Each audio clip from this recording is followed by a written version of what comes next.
이제 본격적으로 토론회를 시작하겠습니다. 오늘 토론회는 두 분의 발제자가 있으신데요. 먼저 동국대학교 오충원 교수님 지방 생물 다양성 전략 중요성과 국내 사례를 가지고 발표를 시작하시겠습니다. 일정상 오충원 교수님께서는 줌으로 하시겠습니다. 예, 이제 활성화됩니다. 네, 네. 그럼 공유하도록 하겠습니다. 네.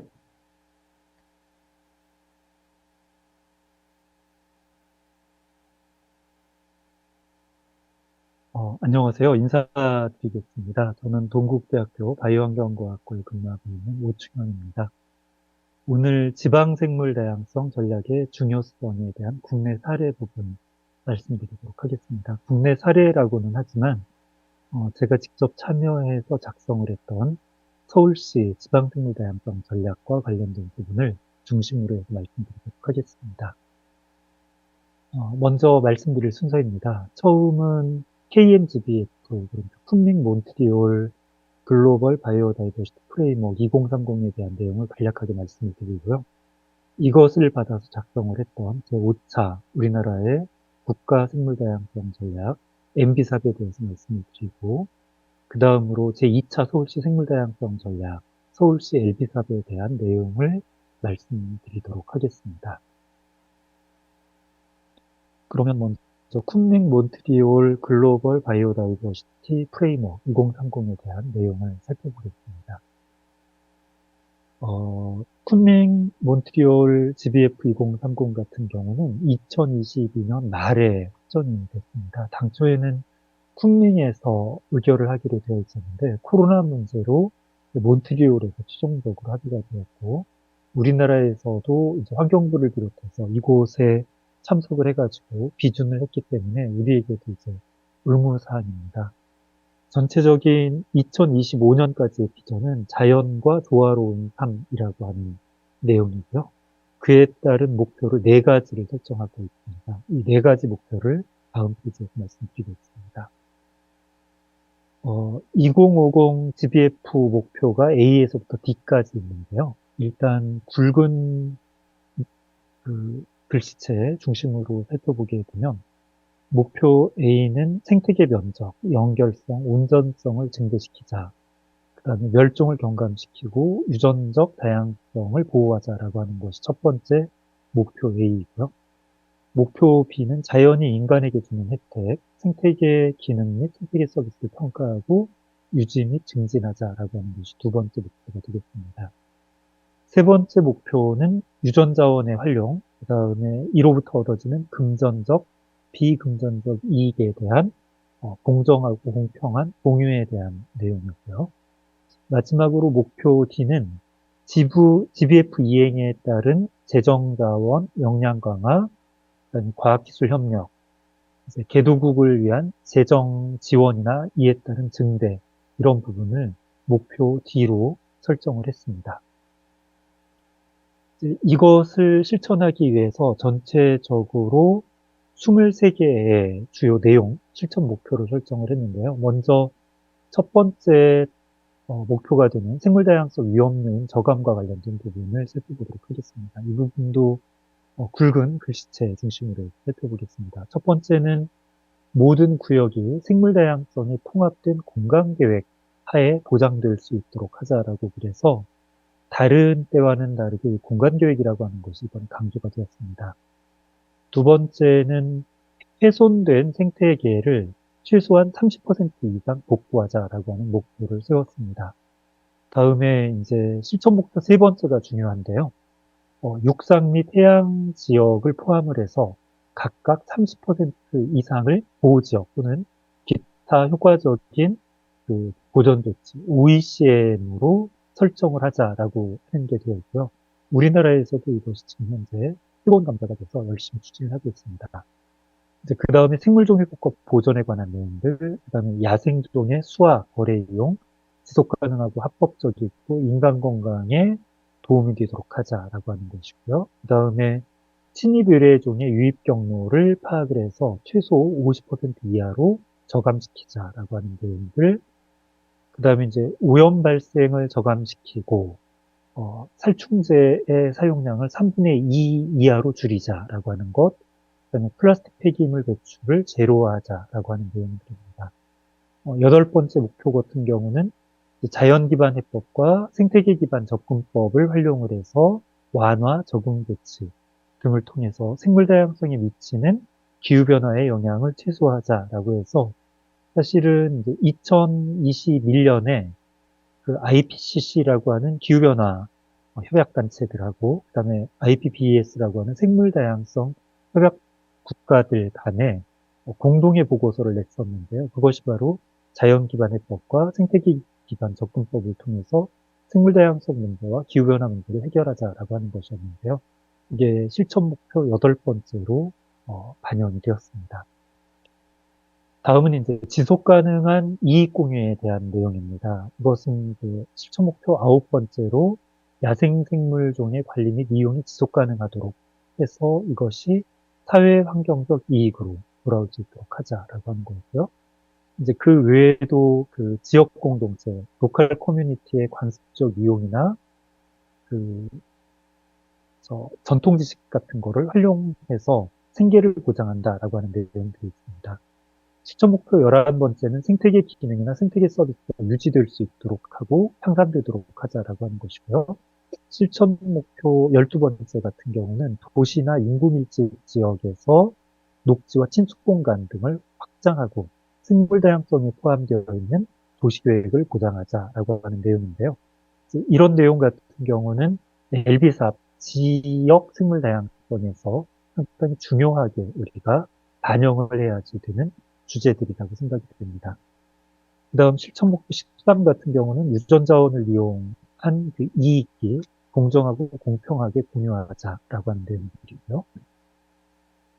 다음 이제 지속 가능한 이용과 이익 공유 관련해서는 실천 목표 14에서 생물 다양성 가치가 정책 규제 계획 및 개발 과정 등 그다음에 환경 영향 정책에 포함되는 것을 보장하자라고 하는 것이고요. 그 다음에 실천 목표 15는 최근에 이제 우리 많이 이야기하고 있는 TNFD와 관련해서 사업체, 산업체나 금융기관이 생물 다양성에 대한 영향을 정기적으로 평가하고 투명하게 공개하자라고 하는 내용이 이번에 반영이 되고 있습니다. 그 다음 이제 실천 목표 16 같은 경우는 모든 사람들이 지속 가능한 소비를 장려하자. 그다음에 실천 목표 17은 생명공학적 방법이 생태계에 미치는 잠재적인 영향을 관리하기 위한 조치를 하자. 실천 목표 18은 생물 다양성에 해로운 보조금, 인센티브를 점진적으로 감소시키자. 다음 실천 목표 19번째는 공공 및 민간 영역에서의 재정 자원 수준이 증대될 수 있도록 하고, 그 다음에 개도국과 선진국의 협력을 통해서 기술 이전이나 역량을 구축하자라고 하는 내용입니다.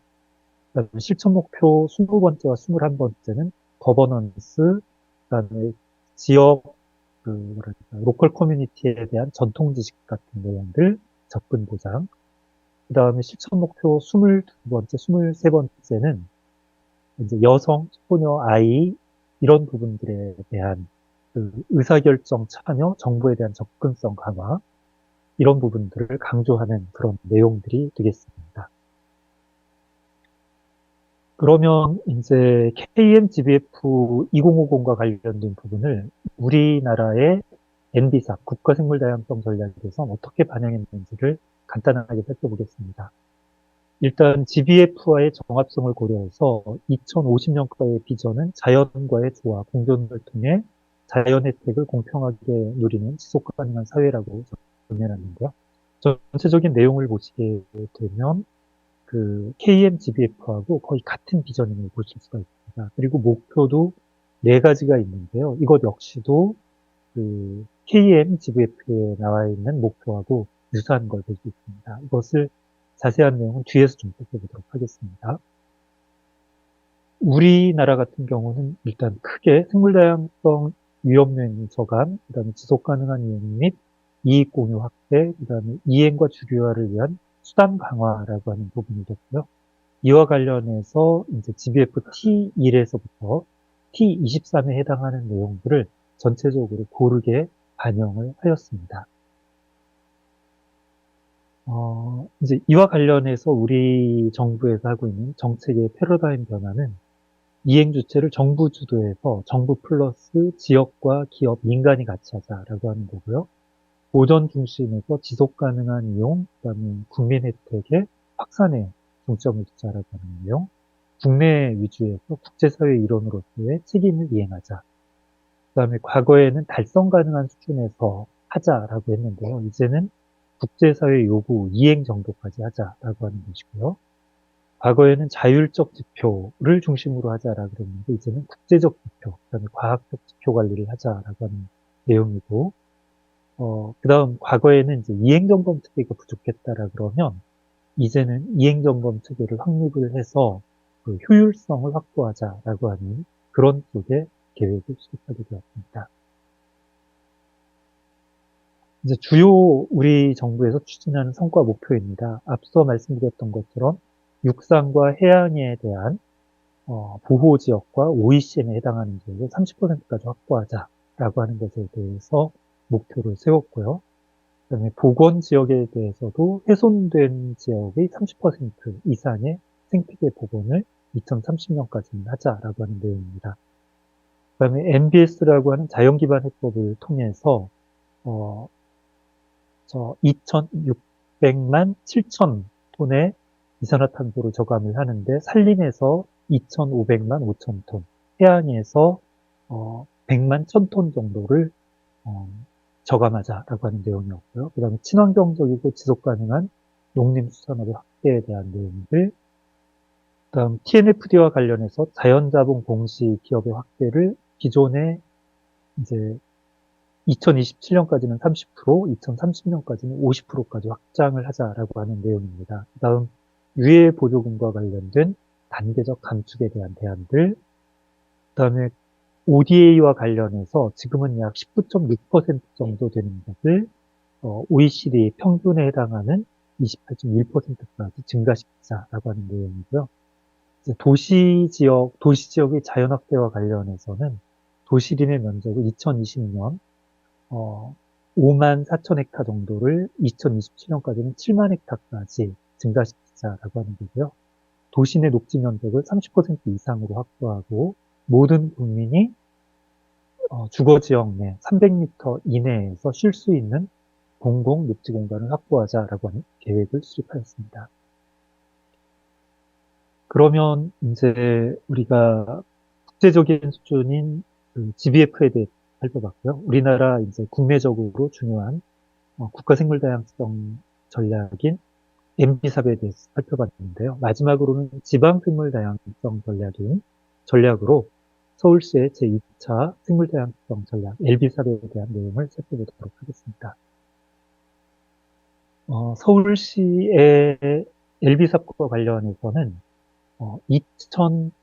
2022년에 수립을 진행을 하였습니다. 그러다 보니까 지금 KMGBF나 국가생물다양성 전략이 아직 수립되지 않았던 시기에 선행해서 수립을 하다 보니까 우선적으로는 그 과거에 이용하던 CBD 포스트 2020 GBF를 기준으로 했습니다. 다행스러운 것은 서울시에서 이 계획을 수립하던 무렵에 이미 이제 KMGBF에 대한 것도 어느 정도 윤곽이 나왔었고요.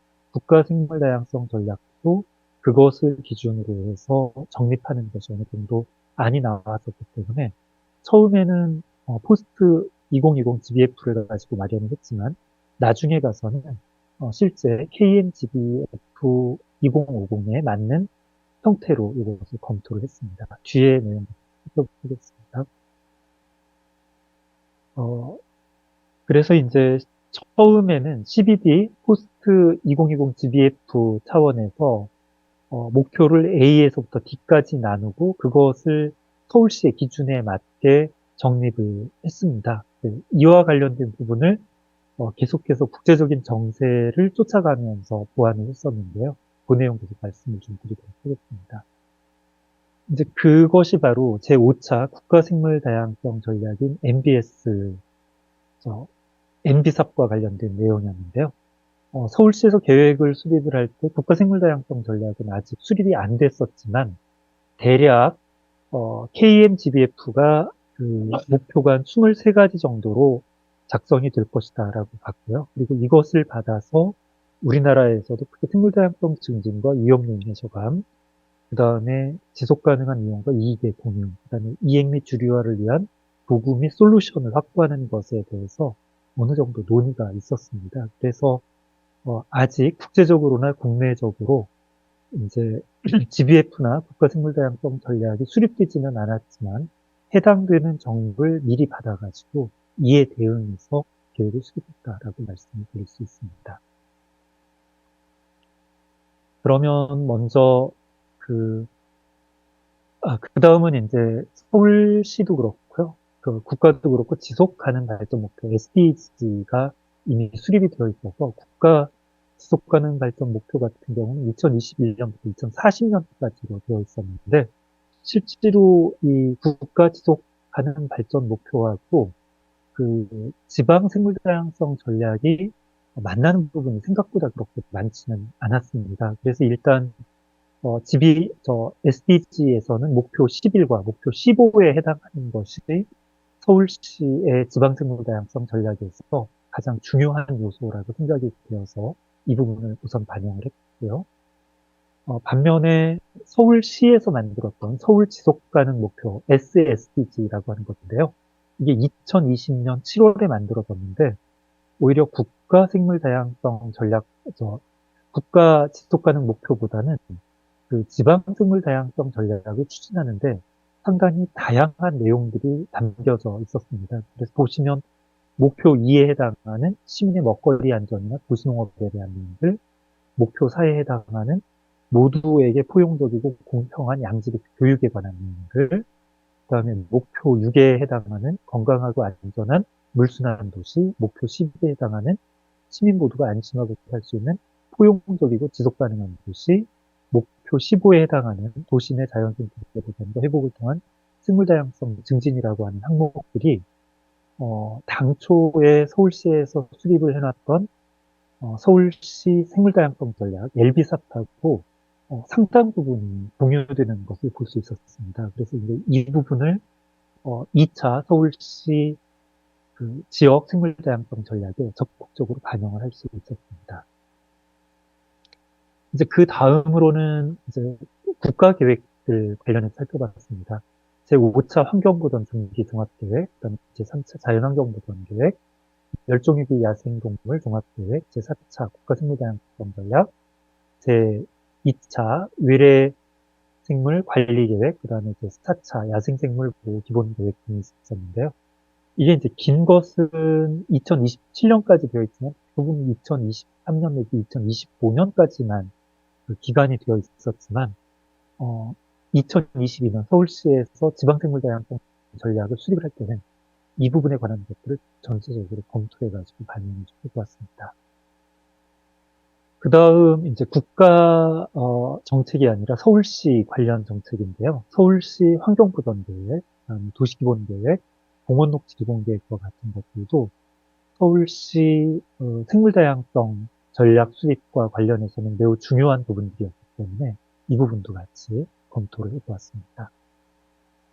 그리고 이 당시에 이제 2022년인데요. 우리나라 전체적으로 그 크게 논의가 됐던 것이 그 자연기반 온실가스 감축이라고 하는 부분입니다. 앞서 말씀드렸던 것처럼 IPCC와 IPBES라고 하는 두 개의 국가기관, 세계적인 기관이 협력을 해가지고 만들어 놨던 정책들인데요. 그 IPCC와 IPBES가 이것을 2021년 말에 발표를 했어요. 그래서 2022년부터는 기후변화 전략과 그 다음에 생물다양성 보전 전략에 있어서 이것을 적극 반영하자라고 하는 내용이 있었고 마침 그 시기에 우리 환경부에서도 그 MBS를 활용한 이제 자연기반 온실가스 감축 정책으로 전략을 수립을 했습니다. 자연기반 온실가스 감축, 그 다음에 생태계 보호지역 확대, 국토 생태계 복원, 도시지역의 생태계 서비스 증진, 자연기반 변화 적응, 그 다음에 기반 구축과 관련된 내용이었는데요. 이 중에서 보게 되면 파란색으로 되어 있는 부분들 같은 경우가 적극적으로 우리가 그 LB삽에서 반영할 수 있는 부분이었기 때문에 여기에서 새로운 정책들이 많이 발굴할 수 있었습니다. 그러면 이제 서울시의 경우에 제1차 생물다양성 전략을 중심으로 제2차 생물다양성 전략을 수립하게 되었는데요. 제1차 생물다양성 전략은 목표를 보시는 바와 같이 함께 지켜야서 함께 기억하고까지 5개로 만들어 놨었는데요. 이것을 제2차 전략을 수립하면서는 4개로 축약을 시켰습니다. 그래서 함께 지키고 함께 늘려요를 함께 지켜요라고 하는 항목으로 합쳤고요. 함께 기억해요라고 하는 항목을 함께 알려요라고 하는 항목으로 바꿔서 실제로 1차 전략에서 수립됐던 내용들이 2차 전략까지 연동되는 게 필요하다라고 생각이 되어가지고 거의 비슷한 내용의 전략을 수립을 하였습니다. 뒤에서 좀 자세하게 말씀드리겠습니다. 지금 보시면 이제 함께 지켜요, 함께 돌봐요, 그 다음에 함께 알려요와 관련된 부분들인데요. 이게 이제 서울시 제2차 생물다양성 전략이고, 이 2차 전략은 1차 생물다양성 전략에 좀 신규라고 되어 있는, 회색으로 되어 있는 부분들을 포함을 시켜가지고, 이게 총 8가지였는데요. 서울시의 전략을 다시 한번 조정하고 수립하는 내용들을 갖췄습니다. 그래서 이제 서울시 생물다양성 제2차 전략에서는 생물다양성을 지키고 생태계 서비스를 누리는 서울이라고 하는 미션과 기후변화에 적응하는 생물다양성 도시 서울이라고 하는 비전을 바탕으로 해서 4개의 목표를 수립을 하고 전체 21개의 액션 플랜을 수립을 하였습니다. 그 중에서 지금, 이렇게, 뭐랄까, 그 바탕이 들어가 있는 총 8개에 대해서는 21개 항목 중에 8개 항목은 1차 때는 없었던 새로운 주제로서 2차 때 발굴이 된 내용이 되겠습니다. 이것을 좀 구체적으로 살펴보겠습니다. 먼저 함께 지켜요에서는 이제 신규 항목으로 서울형 소규모 보호지역제도, 그 다음에 산림탄소 흡수원 확대, 인공지관 녹화와 관련된 내용을 신규로 넣었고요. 나머지는 기존 거를 그대로 가져왔습니다. 함께 돌봐요에서는 서울형 생태계 서비스 지불지 시범사업을 시행하는 것을 신규로 넣었고, 나머지는 기존 거를 그대로 가져왔습니다. 함께 누려요에서는 생활권 녹지 확충, 그 다음에 서울형 산림활용 사업, 그 다음에 번역별 생태체험 공간 확보라고 하는 신규 사업 3개, 그 다음에 2개는 기존 항목을 그대로 가져왔고요. 함께 알려요에서는 서울시 생물다양성 축제 활성화라고 하는 주제를 새롭게 가져오고 나머지는 기존의 것을 그대로 반영하였습니다. 이와 관련해서 서울시에서는 조금 고민스러운 내용이 있었습니다. 왜냐하면 서울시의 2차 생물다양성 전략이 2022년부터 2030년까지로 기존의 5년 대비 9년 동안 추진을 하는 걸로 되었기 때문에 거의 2배 가까이 되었고요. 또 하나는 아직 2025년, 그러니까 국가생물다양성 전략이 확정되지 않은 상태였기 때문에 이것을 어떻게 국가생물다양성 전략과 정합시키느냐라고 하는 문제가 좀 있었습니다. 그래서 이것을 3년, 3년, 3년으로 단기, 중기, 장기 계획으로 기간을 좀 구분해서 추진하게 되었습니다. 단기 3년간에는 기존에 해왔던 사업을 그대로 추진을 하고 신규 사업을 준비하거나 빠른 경우 추진을 하자라고 하는 거였고요. 중기 같은 경우는 기존의 신규 사업을 지속적으로 추진하되 필요할 경우에 국가계획과 서울시 계획, 그러니까 NB삽과 LB삽이 정합되지 않은 부분이 있으면 수정계획을 이렇게 수립하자라고 하는 계획을 수립했고요. 그 다음에 기에 가서는 기존과 신규 사업을 지속적으로 추진을 하고 제3차 서울시 생물다양성 전략 추진을 준비하는 것으로 했습니다. 다행스럽게도 2022년에 계획을 수립을 하면서 2025년 이후에 수립되는 내용이 거의 대부분 반영이 되어 있기 때문에 2025년 이후에 특별하게 수정계획을 수립하지 않아도 될 것으로 지금은 예상하고 있습니다. 이제 이 부분은 조금 시간 관계상 그대로 좀 바로 넘어가도록 하겠습니다. 이게 2차 서울시 생물다양성 전략인데요. 거기 보면 이렇게 이제 색깔이 들어간 부분이 새로운 전략인데 사실 기존의 제1차 생물다양성 전략에서는 그 산림에 대한 안식년제 시행하는 것 하나를 제외하고는 21개 항목이 1차년 거가 그대로 2차 계획에도 반영이 되도록 계획이 되었다라고 하는 것을 말씀드리도록 하겠습니다. 함께 돌봐요에서도 마찬가지이고요.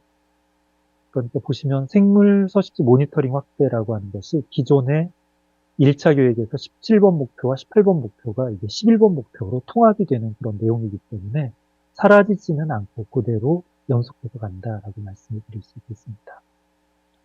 다음 함께 누려요라고 하는 항목도 마찬가지 항목이다라고 보시면 되고요.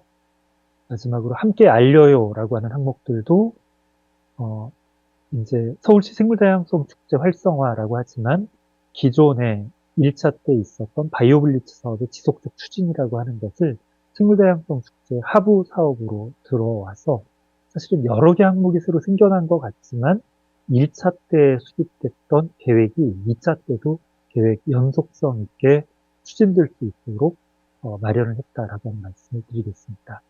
그러면 마지막으로 결론을 말씀드리겠습니다. GBF와 MB삽, LB삽은 어떻게 보면 상하관계성을 가지고 있습니다. GBF에서 확정한 것을 MB삽에서 받고 MB삽에서 받은 것을 LB삽에서 받지만 엄밀하게 말하면 연관성은 깊지만 단순한 상하관계는 아니고요. 국가생물다양성 전략은 국가생물다양성 전략대로, 지역생물다양성 전략은 지역생물다양성 전략대로 각 지역이 가지고 있는 특수한 상황을 구체적인 목표로 설정을 하는 것이 매우 중요하다라고 보겠습니다. 그래서 전체적인 흐름은 유사하지만 구체적인 계획에 가서는 각자 다른 목표들이 설정될 수 있다라고 하는 부분이고요. 이에 따라서 가능한 선언적인 목표보다는 실천 가능한 목표를 설정하는 것이 필요하고요. 그 다음에 이제 지역 생물 다양성도 그렇고, 뭐 국가 생물 다양성도 그런데요. 정책의 지속성이라고 하는 부분이 상당히 중요합니다. 그러니까 새롭게 만들어내는 것도 중요하지만 기존에 해왔던 것을 어떻게 발전시킬 것이냐라고 하는 것이 중요하고요. 그래서 이제 지속이나 변경이라고 하는 부분을 고민을 해야지 되고 기존의 사업을 폐기하는 부분과 관련해서는 정말 주의가 필요합니다. 실제로 GBF도 마찬가지고요. GBF도 2030 GBF하고 그러니까 포스트 2020 GBF하고 2030이나 2050 GBF가 자세히 이렇게 보시면 약간의 변화는 있지만 연계성이 상당히 뚜렷한 것을 보실 수 있기 때문에 MB삽이나 LB삽에 있어서도 이런 부분들을 좀 적극적으로 검토하는 것이 필요하다고 생각이 듭니다. 그리고 이제 GBF에서부터 LB삽으로 가는, 그러니까 지역 하위 계획으로 갈수록 시민 참여에 대한 비중이 커집니다. 그래서 결국 LB삽이라고 하는 계획은 지역 생물 다양성 전략이라고 하는 계획은 결국은 시민 참여가 어느 정도 담보될 수 있느냐에 따라서 성패가 결정될 수 있다라고 생각이 듭니다. 제가 밑에 파란색으로 써놨는데요.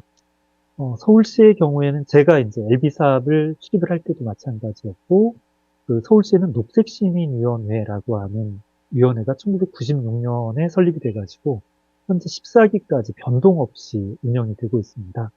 서울시 녹색시민위원회는 과거 저희가 90년대 만들어졌던 지방의제 21이라고 하는 거버넌스 조직하고 같은 개념입니다. 이것이 아직까지 큰 변동 없이 운영될 수 있고 이 조직이 이 거버넌스가 서울시 지역 생물 다양성 전략이라고 하는 것을 지속적으로 모니터링하고 감시하고 그다음에 실천할 수 있는 기구로서 작동이 되기 때문에 뭐랄까 큰 도움이 된다라고 볼 수 있는데요. 이와 같은 것들은 뭐 서울시의 의지보다는 서울시 의회 등에서 녹색 서울시민위원회가 활성화될 수 있도록 하기 위한 지원 요례 같은 것들을 만들어 놓고 추진을 했기 때문에 서울시 시장님이 지속적으로 바뀌더라도 거버넌스 기구로서의 녹색 서울시민위원회는 변동 없이 생물다양성 전략과 관련된 부분을 추진할 수 있었다라고 하는 부분을 말씀드리도록 하겠습니다. 네, 저는 여기까지 해서 지방 생물다양성 전략의 사례 또는 접근 방법에 대한 발제를 마치도록 하겠습니다. 감사합니다. 멀리서 줌으로 발표해 주신 오충원 박사님께 깊은 감사드립니다. 두 번째 발표자를 모시겠습니다. 광주연구원 김일곤 박사님 모시고 광주 지방 생물 다양성 전략과 활성화 방안에 대해 듣도록 하겠습니다. 큰 박수로 부탁드립니다.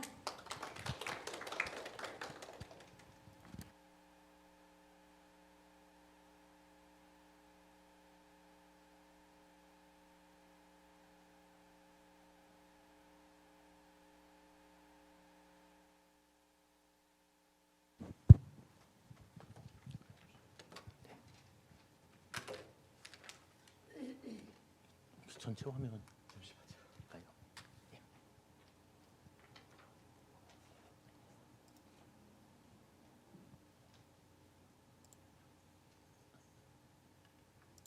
여기 메뉴 들어가셔서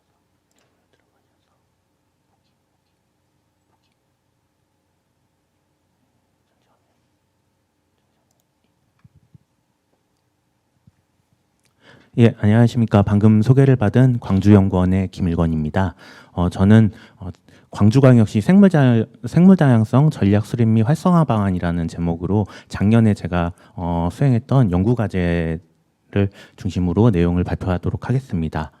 발표는 전략 일반적으로 이제 생물다양성과 관련된 일반적인 사항들, 그리고 광주광역시의 생물다양성 현황, 생물다양성 인식조사, 그리고 광주광역시 생물다양성 전략의 세부적인 내용을 중심으로 발표를 할 예정입니다. 그래서 앞부분에서 이제 왜 생물다양성 전략이 필요한지, 그리고 국가 생물다양성 전략에 대한 내용, 그리고 쿤밍 몬트리올 글로벌 프레임워크에 대한 내용은 앞에서 이제 오충현 교수님께서 자세히 발표를 해주셨기 때문에요. 그 부분은 생략을 하고요. 12페이지, 12페이지로 가가지고요. 왜 지역 생물다양성 전략이 필요한지부터 먼저 말씀을 간략하게 드리도록 하겠습니다. 일단은 앞에서 말씀을 하셨듯이 그 국가 계획이나 이제 국제적인 그런 프레임워크를 반영을 해가지고요. 이제 지역 사회에서 좀 국가 계획을 바로 이렇게 하는 데는 좀 어려움이 있기 때문에 지역 사회의 실천을 강조하자는 측면에서 지역 생물 다양성이 특히 필요합니다. 특히 이제 지역 전략은 지역의 특성을 고려해서 만들 수 있고요.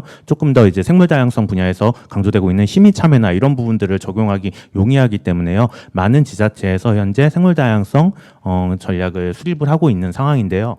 2023년을 기준으로 했을 때 이제 전국의 약 12개 광역지자체에서 생물다양성 전략을 수립한 상황입니다. 근데 아직까지 광주광역시는 좀 수립되지 않는 상황에서 제가 이제 연구를 수행하게 되었습니다. 그래서 지역의 생물다양성 전략들은 일반적으로 이제 생물다양성과 관련된 국내외 정책 동향을 많이 다루고 있고요. 그리고 지역별로 생물다양성 현황이 어떤지를 파악을 하고요. 시민들의 인식조사를 수행을 하고 이것들을 토대로 해가지고요. 지역의 생물다양성 전략의 비전 체계를 만들고 세부적인 사업들을 제안하는 형태로 구성되고 있습니다. 그래서 많은 지자체에서 수립되고 있는 그런 국가 계획들이 지금 그 앞에서도 말씀하셨다시피 이제 그 지역 계획들은 국가 계획에서 현재 하고 있는 그런 틀을 많이 따르고 있습니다. 특히 5차 국가 계획 같은 경우에는 이제 그 쿤밍 몬트리올 글로벌 프레임워크를 반영을 해가지고요. 정량적인 평가나 이런 부분들이 굉장히 강조되고 있기 때문에요. 이것들을 이제 국가 차원에서 목표를 설정을 하고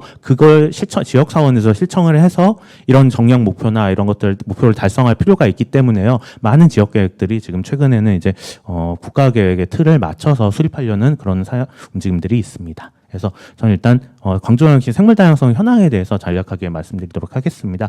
저희 생물다양성 현황을 파악하기 위해서요. 일단 기존에 있는 전국 자연환경 조사나 도시생태 현황지도 현장 조사, 그리고 이제 장목식지나 무등산 국립공원 같이 주요한 생태 자원들을 대상으로 수행된 생물 자원들에 대한 현황 조사들을 종합을 해가지고요. 광주광역시 생물다양성 종의 주요 종에 대한 현황들을 파악을 했습니다. 그래서 공간 분석과 문헌 조사를 함께 수행을 해가지고요. 나온 결과들이고요. 주요 종은 보통 이제 법정 위기종, 법정 보호종 이런 것들을 중심으로 해가지고요. 주요 종을 설정을 했습니다. 예, 특히 이제 멸종위기종 현황 같은 것들을 파악을 했을 때요. 광주광역시가 그렇게 멸종위기종이 많은 지역은 아닌 것으로 나타났습니다. 그래서 종합적으로 좀 과거 한 10년 넘게 있었던 조사 자료를 종합했을 때요.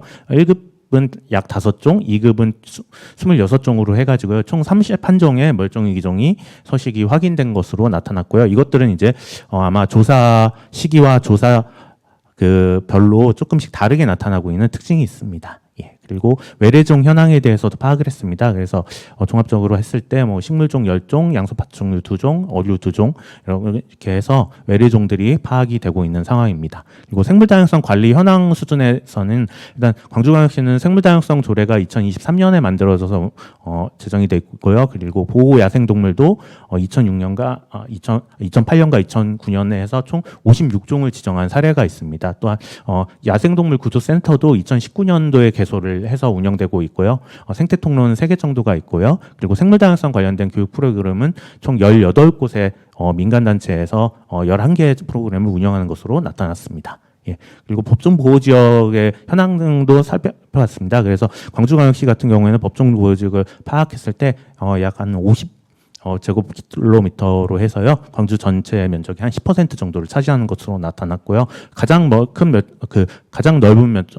그 보호 지역 면적은 이제 무등산 국립공원이었고요. 최근에 이제 장록습지 보호 지역이나 담양 하구습지 보호 지역 같은 습지 보호 지역이 좀 높은 비중으로 나왔습니다. 그리고 이제 생태적 가치 평가를 해가지고요. 이제 국가에서 진행하고 있는 이제 생태 자연도나 국토환경성 평가지도와 같이 지역의 이제 그 생태적 가치를 이제 등급화하고 이것들을 공간적으로 한 평가 결과를 함께 활용을 했고요. 또한 이제 광주광역시가 이제 도시생태 현황지도를 2차례에 걸쳐서 제작을 했습니다. 그래서 2022년도에 제작된 2차 도시생태 현황지도를 통해 가지고요. 이제 광주광역시의 생태적인 가치를 평가를 했는데요. 뭐 1등급 지역들이 좀 많이 유사하게 나옵니다. 아무래도 이제 많은 자료가 이제 생태 자연도나 이제 생태적 가치 평가 결과를 토대로 했을 때 유사한 결과가 많이 나왔기 때문에요. 그래서 일단 1등급 지역들은 주로 이제 무등산 국립공원 쪽이나 아니면은 이제 광주 서쪽에서는 어등산이나 이런 쪽 외곽 산림 지역에서 높게 나타나고, 또한 영산강이나 황룡강 주변에 이제 하천 지역에서 많이 좀 높게 나타났습니다. 예, 그리고 이제 이런 그 생태적으로 우수한 지점을 선정을 하고요. 그리고 이제 멸종위기종 같은 주요 종들의 이제 좀 그 발생 현황을 공간적으로 좀 파악을 해보았습니다. 그랬더니 이제 아무래도 이제 그 영산강이나 황룡강 수계 주변으로 해가지고 멸종위기종이 많이 파악이 되었고요. 그러다 보니까 이를 중심으로 해가지고 좀 공간 기반의 관리가 필요하지 않은 측면에서 좀 우수 지역들을 한번 선정해 보았습니다. 그래서 영산강, 황룡강 쪽으로 많이 나왔고요. 도시 쪽에서는 좀 어등산 일대의 산림 지역에서 좀 멸종위기종이 높게 나타난 것으로 파악됐습니다. 그리고 이제 도시 생물 다양성 지수라고 해가지고요. 도시 단위에서 생물 다양성 현황을 파악하는 지수가 있습니다. 그래서 한 19개 정도에 대한 그런 지표들로 구성이 되어 있고요. 이것들을 토대로 해가지고요. 도시가 얼마나 생물 다양성 관리가 이루어지고 있는지를 평가하는 지수입니다. 그래서 많은 지자체에서 지역 생물 다양성 전략을 수립할 때 이 평가를 한번 해보는데요. 일단 이 평가 자체가 어느 정도 규격화된 방법은 있기는 하지만 완전히 동일한 내용으로 이루어지진 않습니다. 그러니까 세부적인 항목에 있어서 좀 평가를 할 때 그 세부 항목에 대한 그 대상 지표가들이 약간 달라질 수 있기 때문에 다른 지역하고 비교를 하는 건 좀 위험한 지표라고 볼 수 있고요. 그 대신 이제 광주광역시 내에서 과거와 현재 그리고 앞으로 미래 이런 것들을 평가를 함으로써 지역의 생물 다양성 현황이 어떻게 변하고 있는지를 파악하는 측면에서 지표가 유효하다고 생각을 하고 있습니다. 그래서 지역 전략을 수립하면서 도시 생물 다양성 지표를 한번 평가를 해보았습니다. 그랬더니 좀 높게 나오는 부분과 낮게 나오는 부분들이 좀 구성이 됐는데요. 일단 뭐 지역 생물 다양성 전략이 아직 미수립되어 있는 부분, 이런 부분들에 있어서는 점수가 낮게 나왔고요. 그리고 좀 높게 나온 부분들이 있어가지고요. 총 점점은 한 58점 정도로 나왔는데요. 이 부분들에 있어서 이제 점수가 낮게 나온 부분들을 좀 고려를 해가지고요. 이런 것들을 높일 수 있는, 개선할 수 있는 그런 전략이나 방안들이 필요하다는 측면에서 한번 좀 시사점이 도출되었습니다. 예, 그리고 생물다양성 인식조사를 수행했습니다. 일단 2023년에 이제 연구과제를 수행하면서 2022년 말에 일단은 이해 당사 공무원이나 이제 전문가를 대상으로 좀 한번 설문조사를 했습니다. 그때는 이제 5차 계획, 국가계획이 안 만들어졌기 때문에 4차 기본계획을 4차 그 국가계획의 내용을 토대로 해가지고요 전문가 설문조사를 그러니까 수행을 했고요. 그리고 이렇게 해서 이제 조사 결과들이 나왔고, 이제 그 뒤로는 이제 작년 이제 10월에 이제 그 시민들 대상으로 해서 생물 다양성에 대한 인식을 조사를 해봤습니다. 이제 광주온을 통해 가지고요 했고요. 그래서 총 2,800명 정도의 시민들이 응답을 해가지고 생물 다양성에 대한 인식 수준이나 그리고 광주광역시의 생물 다양성 수준에 대한 그런 응답, 그런 문제, 그리고 광주광역시 생물 다양성이 얼마나 심각한지, 그리고 감소 원인은 무엇인지, 그리고 생물 다양성 감소가 시민의 삶에 어떤 영향을 미치는지를 평가를 해보았습니다. 또한 이제 보전 활동을 할 경우에 시민이 어느 정도 참여할지 참여 의사를 물어보는 질문들이 있었는데요. 이거 같은 경우에 70% 이상의 시민들이 참여하겠다고 함으로써 이제 광주광역시에서도 시민 참여 기반의 이런 다양한 전략이나 접근법들이 좀 효과가 높을 것이다라는 시사점을 발견할 수 있었습니다. 또한 이제 생물 다양성 보전을 위해서 필요한 정책으로 생물 다양성 교육과 인식 증진 그리고 이런 것들이 나왔고요. 그리고 우선적으로 관리가 필요한 지점 이런 것들에 대해서 전체적으로 응답을 해 주었습니다. 그래서 이러한 결과들을 토대로 해가지고요. 광주광역시 생물다양성 전략을 수립을 하는데요. 일단은 세 가지 측면에서 접근을 했습니다. 먼저 이제 앞에서도 계속 강조가 되었던 국가계획의 실력을 이제 지역 차원에서 실천하기 위해서요. 국가계획과 정합성을 맞추는 계획으로 시작을 했고요. 그리고 무엇보다도 광주광역시 지역의 특성을 고려한 정책 수단과 목표를 설정하자 측면에서 이제 지역의 생물 다양성 특성을 고려를 하고 관리 특성을 고려를 해가지고 현실적인 목표나 이제 좀 방안들을 도출해 보았습니다. 또한 이제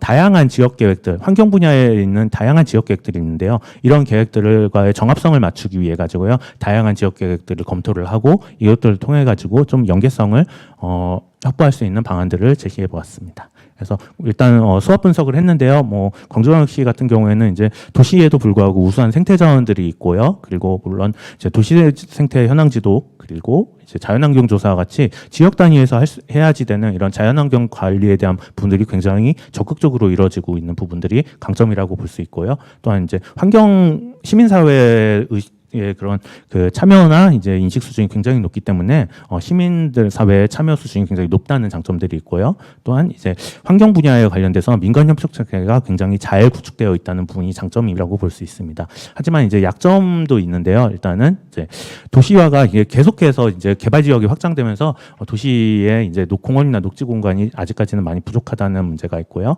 그리고 생물 다양성과 관련된 재원이나 이제 인프라가 부족한 부분, 그리고 이제 도시에서의 생태 네트워크가 많이 단절되어 있는 부분, 그리고 도시 주변으로 해가지고 야생동물 서식 환경이 약화되고 있는 이런 약점들이 있습니다. 하지만 이제 기회 요인도 있는데요. 무엇보다도 이제 국토 환경 통합 관리 측면으로 해서요. 공간 차원으로 도시에서의 이제 환경 자원의 관리가 굉장히 좀 강조되고 있는 부분이고 있고요. 그리고 이제 국민 몬트리올 글로벌 프레임워크를 토대로 해서 이제 보호 지역이나 생태 복원에 대한 그런 이런 확대가 필요하다는 부분에 있어서 좀 이야기가 되고 있는 부분, 그리고 생물 다양성과 생물태계 서비스에 대한 인식이 증진되고 있고 녹색 경제나 ESG 확대 등 좀 친환경적인 그런 자연자원 관리나 경제 사회 실현을 위한 그런 많은 기회 요인들이 있다고 볼 수 있는데요. 그럼에도 불구하고 이제 기후 변화로 인해서 이제 생물 다양성 자원들의 좀 위기가 처해 있는 부분, 그리고 아직까지 도시 개발에 대한 요구들이 많이 있는 부분, 그리고 이제 생태계 교란종들이 침투하면서 위험 요인이 증가하는 부분, 그리고 이제 생물 자원과 이제 그런 보호 지역 확대와 같은 생물 다양성 관련된 정책을 추진함에 있어서 지역 사회가 아직까지는 좀 합의가 필요한 부분, 이런 부분들에 있어서 아직 좀 위험 요인이 있다고 볼 수 있습니다. 이런 것들을 토대로 해가지고요, 국가 계획과 연결을 된 이제 지역의 생물 다양성 전략을 수립을 해보았는데요. 일단은 큰 틀에서 이제 국가 계획이 제시하고 있는 이 세 가지 목표를 그대로 반영을 해가지고요. 일단은 생물 다양성 보전 강화, 그리고 생태계 서비스 이익 증대, 그리고 생물 다양성 주류화라는 세 개의 큰 목표를 그대로 따오고요. 그 안에서 세부 그런 사업이나 이제 과제들 같은 경우에는 광주에서 지역 단위에서 할 수 있는 그런 여건이나 이런 것들을 고려를 해가지고요, 좀 수립해 보았습니다. 그래서 이제 전체적인 비전과 목표는 다음과 같이 만들었고요. 그래서 일단은 그리고 이제 구체적인 이제 사업들을 좀 말씀드리도록 하겠습니다. 첫 번째로 이제 앞에서도 계속 말씀하셨듯이 공간 계획이 굉장히 강조된 부분이 있기 때문에요. 일단은 생물 다양성 관리에 있어서 공간 계획적인 접근을 좀 추진해 보고자 했습니다. 그래서 일단 광주에서 일단 비오톱 1등급 지역을 관리하려고 하는 움직임들이 있기 때문에요. 총량 관리제를 한번 도입을 해보자는 부분들을 좀 도전적으로 넣어봤습니다. 그 다음으로는 광주광역시 생태계 적색 목록 시범 평가를 해가지고요, 생태계 건강성이 어느 정도 수준이고 생물자원 수준이 어느 정도인지를 한번 시범적으로 해보자라는 측면에서 넣었고요. 그리고 광주광역시에서도 아까 말씀드린 이게 그 생물다양성 현황을 보셨듯이 생물다양성이 우수한 지점들이 있거든요. 그래서 이 지점들을 생물다양성 거점으로 지정을 하고요. 향후 이 지역을 대상으로 다양한 사업들을 추진하자는 측면에서 세부 과제들을 넣어보았습니다. 두 번째로는 보호지역 확대와 관리 강화입니다. 그래서 광주광역시에서 일단은 에서 지정할 수 있는 생태 경관 보전 지역을 지정하고요. 그리고 보호 지역은 아니지만 보호 지역에 준하는 활동이 가능한 자연 공정 지역 제도를 도입하자는 부분을 넣었고요. 그리고 최근에 이제 평tum의 습지가 람사르 습지로 지정되었는데 장록 습지도 한번 람사르 습지로 지정해 보자라는 측면으로 해서 보호 지역을 확대하는 부분을 넣어 보았습니다. 그 다음으로는 서식지 건강성 회복 및 생태 복원인데요.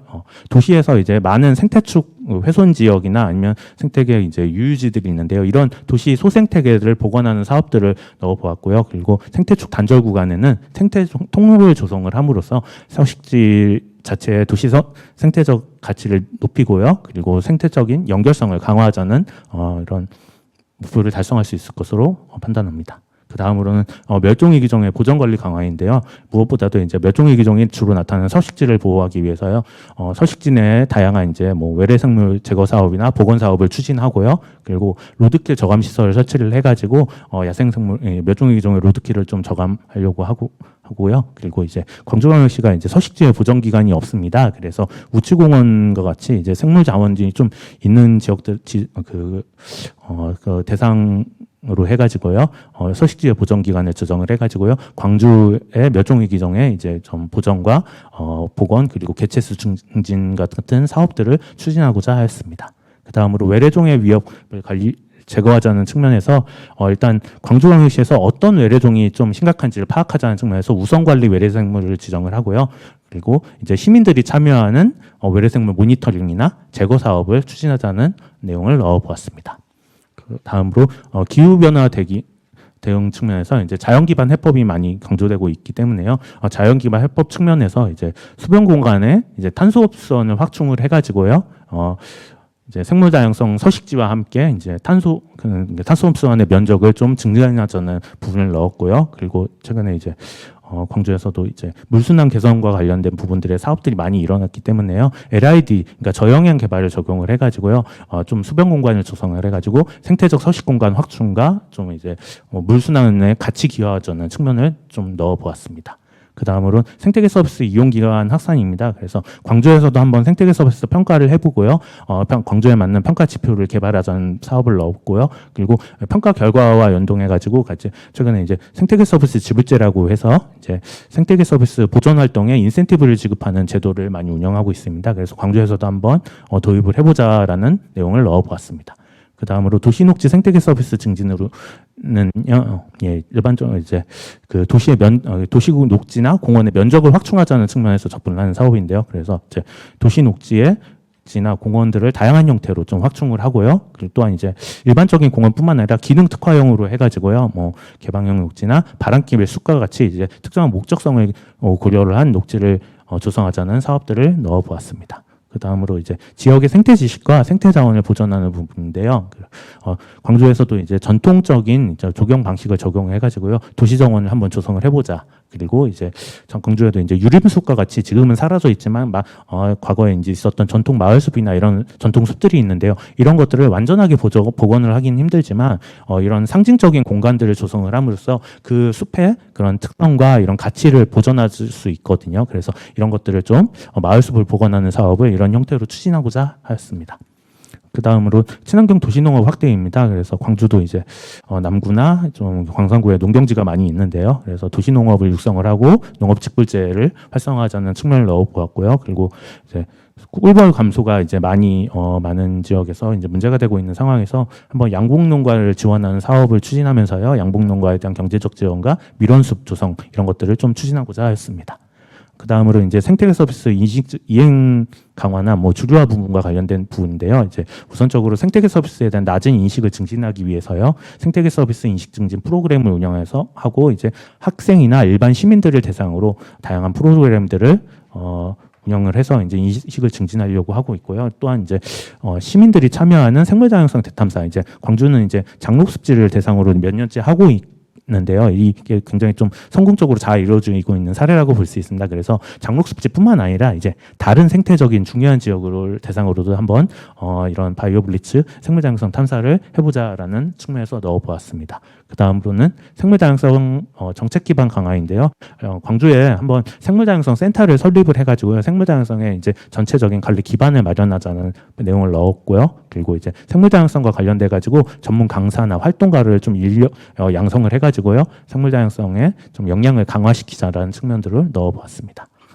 그 다음으로는 조사 체계 강화입니다. 광주가 이제 시에서 하는 조사뿐만 아니라 시민사회에서 굉장히 자체적으로 많은 조사들을 하고 있습니다. 근데 이게 같이 활용이 되기 좀 어려운 부분들이 각각의 조사 야장도 다르고요. 이제 조사하는 방법도 약간씩 다르기 때문에요. 한번 이것들을 좀 체계적으로 체계화해가지고요. 향후 이제 이런 생물다양성 전략이나 도시생태 현황 지도를 만들 때 참고 시민과학의 그 결과물도 한번 참고하자는 측면에서요. 일단 자연환경 조사를 수행하는 데 있어서 이제 좀 야장을 체계적으로 만들어 가지고요. 이게 이제 시에서 하는 자연환경 조사뿐만 아니라 시민 모니터링 할 때도 참고할 수 있도록 해보자라는 측면에서 넣어 보았고요. 그리고 이제 시민 참여를 해가지고 멸종위 기종을 좀 조사를 해가지고 이제 리빙랩과 연계되고 활동의 형태로 해가지고요. 좀 정기적인 그 시에서 하는 정기적인 조사뿐만 아니라 좀 상시적인 조사 체계를 마련하자는 측면에서 넣어보았습니다. 그 다음으로 이제 친환경 생활 확산입니다. 그래서 이제 국가 생물 다양성 전략에도 이 부분이 들어가 있어 저희가 좀 넣었는데요. 일단은 공공기관의 녹색 소비를 확대하는 부분, 그리고 음식물 쓰레기 감축 강화를 통해 가지고요. 좀 이런 자원순환에 기여를 하고 이런 쓰레기 배출량을 주임으로 해가지고요. 생물자원 보호에 기여할 수 있는 부분들을 넣어보았습니다. 그 다음으로 생물다양성 협력 네트워크 구축인데요. 일단은 생물다양성 위원회를 구성을 해가지고요. 전반적으로 생물다양성 관리의 컨트롤 타워 역할을 할 수 있도록 하는 방안을 넣었고요. 그리고 이제 앞에서도 이제 TNFD와 관련된 내용들도 말씀하셨지만 이제 기업에서 하고 있는 ESG 활동과 관련돼 가지고 생물다양성 보전과 관련된 활동들을 할 수 있는데요. 이것들을 기업이 좀 어떻게 하는지 좀 모르는 경우가 있기 때문에 이것들에 대한 좀 컨설팅을 지원하는 부분들을 좀 넣어보았습니다. 그래서 핵심적으로 추진해야 되는 평가 지표들을 한 11가지 정도로 설정을 해가지고 제시를 하였고요. 그리고 그 각각의 사업들을 좀 공간화한 형태로 해가지고 어떤 지역에서 생물다양성 관리 이런 보전 사업들이 이루어져야지 되는지를 제시해 보았습니다. 그리고 사업 예산들을 좀 마련해 보았고요. 그리고 이제 활성화 방안으로 일단은 생물다양성 위원회를 구성해 가지고 생물다양성 센터를 지정함으로써 이제 민간협력 파트너십을 확대하는 부분들을 같이 포함을 시켰습니다. 그래서 이제 협력 체계는 일단 민관 거버넌스 협력이라고 볼 수 있는데요. 일단 광주광역시 생물다양성 위원회를 구성을 해서 이제 그 안에서 이제 행정과 시민이 같이 협력을 함으로써 각각의 이제 계획에 효과적인 실행과 이행 관리를 좀 증진할 수 있는 부분들을 했고요. 그리고 이제 광주광역시 생물다양성 센터를 조성을 해가지고요. 생물다양성 전체에 대한 이제 모니터링, 자원 관리, 그리고 교육과 같은 업무를 수행하도록 했습니다. 그리고 이제 환류 체계를 마련했습니다. 이제 경쟁성 관리 그 전략에 있어서 이제 그 이행 체계가 굉장히 강조되고 있기 때문에요. 좀 계획, 실행, 평가, 개선의 이 환류 체계를 마련해가지고요. 생물 다양성 관련된 정책이 진행이 되면 그 효과가 어떤지를 모니터링을 해가지고 차후에 이것들을 개선하는 방안들을 하는 그런 그 평가 체계를 환류 체계까지 마련함으로써 계획을 마무리하였습니다. 예, 이상으로 발표를 마무리하도록 하겠습니다. 감사합니다.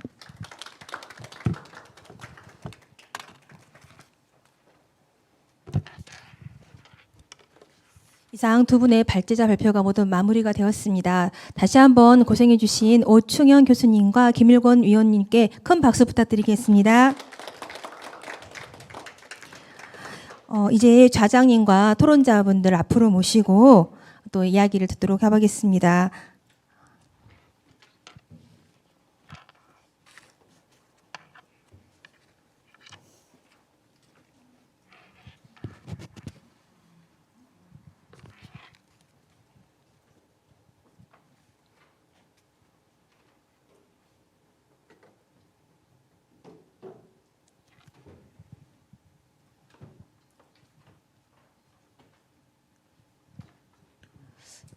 너무 바쁘실 텐데 자리해 주셔서 감사드리고요. 이후 순서는 우리 최지연 의원님께 마이크 넘기도록 하겠습니다.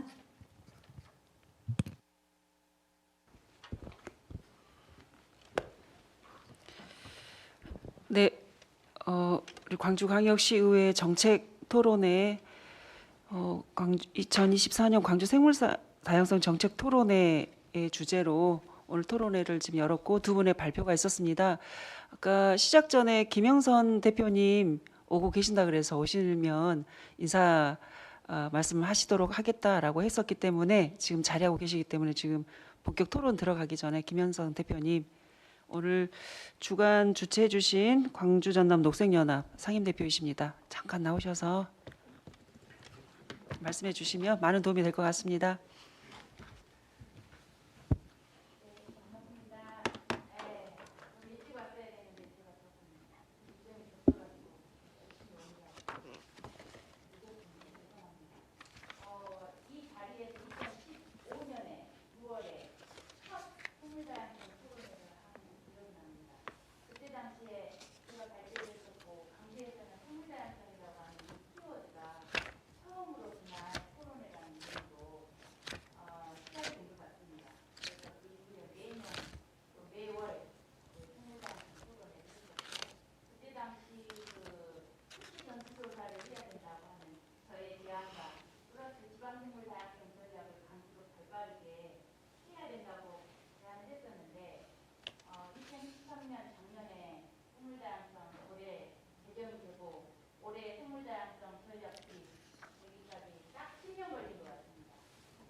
김영선 대표님 감사합니다. 오늘 정책 토론회 제안은 광주전 녹색연합하고 광주광역시 지속가능발전협의회가 제안을 해주셨고요. 앞서 말씀해 주신 것처럼 2023년 작년에 광주광역시 생물다양성 보존 및 이용 조례 법률로 있는 내용을 우리 지역에 좀 부합하게 생물다양성 증진과 또 이용, 그 시민의 이익을 더 높일 수 있는 구체적인 이제 이행을 위해 조례도 제정을 했었습니다. 대표적으로 전략 수립이 있고요. 그 다음에 또 이런 이제 생물 보존에 대한 이제 시민들의 어떤 이런 실천이나 또 이행을 했었을 때 민간에 이행을 했었을 때 인센티브, 시민 참여 이제 여러 내용들을 이제 담고 있습니다. 이런 구체적인 이행에 대한 내용들도 한번 짚어보고요. 오늘 두 분의 발표 내용을 토대로 네 분의 토론을 갖도록 하겠습니다. 앞서 지금 오충현 교수님은 지금 줌으로 우리가 지금 현재 연결이 되어 있기 때문에 이 토론에도 계속 내용을 듣고 계십니다. 오충현 교수님께서는 지금 글로벌 생물다양성 프레임워크 그리고 국가 생물다양성 전략 그리고 지역 생물다양성 전략 수립과 관련된 내용의 그 제언을 좀 해주셨습니다. 일단 국제 그다음에 우리 국가 동향을 말씀해 주셨고요. 그리고 김일곤 박사님께서는 우리 이제 광주의 생물다양성 전략 수립과 관련된 내용 그리고 이제 여러 또 제언을 해주셨기 때문에 이 내용을 토대로 토론을 이어가도록 하겠습니다. 먼저 발표해주신 두 분께 감사드립니다. 그러면 먼저 박경희 광주 전남 녹색연합 생태보전위원장님의 토론 갖도록 하겠습니다. 네, 반갑습니다. 방금 소개받은 박경희입니다. 그 두 분 발표자 분들의 자료를 받고 토론문을 준비를 했고요. 자료집 57페이지를 참고해 주시면 되겠습니다. 무엇보다도 앞서 김영선 대표님도 말씀하셨지만 그동안 시민사회에서 여러 번 광주에 생물다양성 전략이 필요하다라는 제안들을 여러 차례 했음에도 불구하고 많은 시간이 흘러 또 올해 또 이런 생물다양성 전략 수립을 하기 위한 연구 용역이 진행되고 있다는 소식을 듣고 많이 늦었지만 반가운 마음이었습니다. 그래서 김일곤 박사님의 연구 자료들을 꼼꼼히 봤고요. 그런 부분에서 많은 부분들에 좀 동의가 되고 그럼에도 몇 가지 좀 더 갔으면 좋겠다라는 부분들을 좀 제안하는 형식으로 토론문을 작성해 봤습니다. 김일곤 박사님이 발표하신 자료 중에 시민인식조사를 보면은 이미 광주 시민들의 많은 분들이 생물다양성이란 용어에 대해서 인지하고 계시고 또 70% 이상의 시민들은 보존활동에 참여할 의사가 있다라는 것을 분명하게 말씀하고 계십니다. 그리고 가장 중요한 것은 광주광역시의 생물다양성 보존 의지와 노력이 지금은 필요한 때다라는 발표 설문조사의 결과를 보면서 이제는 광주시가 적극적인 의지와 노력을 좀 보여주어야 할 때가 아닌가 이런 생각이 들었습니다. 저는 무엇보다도 쿤민 국제 생물다양성 전략이나 국가 생물다양성 전략에서도 중요한 목표로 이야기하고 있는 30곱하기 30에 대해서 광주에서는 어떻게 이 부분을 전략적으로 받아안고 실천할 수 있을까에 대한 구체적인 고민들이 아주 중요하다고 생각을 하고요. 그런 부분에서 김일곤 박사님께서 제안해 주시고 있는 여러 황룡강과 영산강 주변의 생태우수 지역에 대한 제안들을 동의하고 또 이런 부분에 대해서 저희가 적극적으로 실천해 갔으면 좋겠다라는 말씀을 드리면서 덧붙여서 이런 하천 습지 이외에도 사실은 광산구의 가야제나 산정제 또 남구의 대골제나 향등제 같은 저수지 습지가 굉장히 잘 우수하게 보존되고 있는 부분들도 많습니다. 거기에도 멸종위기종이 살고 있고 법정보호종이 서식하고 있는 곳으로 확인되는 공간들이 많기 때문에 영산강 황룡강 하천 습지뿐만 아니라 저수지 습지에 대해서도 저희가 적극적으로 가능한 공간들을 발굴하고 적극적으로 습지보호지역이나 아니면 습지보호지역이 당장 어렵다면 자연공존지역이라고 하는 OECM으로 좀 도입할 수 있는 방법들을 적극적으로 고민해야 된다라는 제안을 함께 드리고 싶습니다. 두 번째는 저희가 자연기반 해법을 통해서 숲과 하천의 공간들을 늘리자는 게 주요한 목표 중에 하나인데 저는 이 부분에서 저희가 지역에서 계속 이야기하고 있는 복귀하천 복원과 관련한 계획들도 적극적으로 이 안에서 검토해 볼 수 있지 않을까. 그래서 이런 검토들이 가능한지를 좀 한번 시나 또 김일곤 박사님께 좀 질문을 드리고 싶습니다. 제가 하천 복원이라는 게 당장은 어렵더라도 장기적인 계획이 또 중장기적인 계획을 가지고 가지 않는다면 항상 뒷순위로 미뤄지기 때문에 저희가 지방생물다양성 전략을 수립하는 데 있어서 좀 장기적인 계획들을 가져갈 수 있는 한 꼭지로서 복귀하천 복원을 주요한 전략 계획으로 좀 세울 수 있는지 한번 검토를 요청드리고 싶습니다. 그리고 저희가 광주가 도시생태 현황 지도를 이미 연구 용역을 진행하고 보고서도 제작이 됐는데 저는 전략 계획에 여러 시민 참여가 중요하다라고 이야기를 하고 있지만 이 시민 참여를 어떻게 유도하고 또 그 결과들 데이터베이스들을 어떻게 모아낼지에 대해서는 저희가 DB 구축이라는 말로서만 설명이 돼 있지 이런 것이 실천적으로 되고 있지 못한 좀 한계가 광주시에 있는 것 같습니다. 그래서 시민들이 사실 여러 가지 정책들이 잘 되고 있다는 것을 바로 인지하고 같이 공유할 수 있어야만 시민들의 참여를 더 높여낼 수 있는데 이런 부분에서 시민들이 직접 조사한 결과들이 데이터로 축적되고 이걸 시민들이 좀 접근이 용이한 플랫폼들을 통해서 서로 공유할 수 있고 본인들이 조사한 자료가 그곳에 바로 올릴 수 있는 이런 어플이나 디지털 플랫폼이 좀 개설되어서 적극적인 시민 참여들을 유도해내는 방법들을 또 함께 좀 되었을 때 더욱 시민 참여와 관심을 확산시킬 수 있겠다라는 말씀을 좀 드리고 싶습니다. 마지막으로는 전체적인 환류 체계 이야기를 하면서 생물다양성위원회 말씀을 하셨는데요. 이런 부분에 대해서 되게 적극적으로 긍정적으로 수용되어야 된다라고 말씀드리고 싶고요. 이런 생물다양성위원회가 안정적이고 지속적으로 활동하기 위해서는 이 이행을 좀 지원할 수 있는 조례들이 개정이 돼서 이 조례를 통해서 안정적인 지원이 될 수 있어야 된다라는 부분을 마지막으로 말씀드리고 싶습니다. 그래서 이런 말씀을 드리면서 오늘 아마 토론회 이후에 광주 생물다양성 전력과 관련된 여러 의견들을 광주시에서도 수렴하고 앞으로 발표 전까지 많은 활동을 하실 텐데요. 오늘 토론회에서 나왔던 이야기들이 잘 수렴되고 이후에도 수렴 과정들이 적극적으로 진행됐으면 좋겠다는 말씀 마지막으로 드리고 싶습니다. 네, 감사합니다. 네, 박경희 위원장님 감사합니다. 오늘 토론이 이제 그 내분이라고 말씀을 드렸습니다. 자료집에 또 토론문이 또 충실하게 실려 있어서 오늘 말씀해주신 내용이 이 자료집과 함께 좀 우리 이해를 좀 돕고 있는 것 같습니다.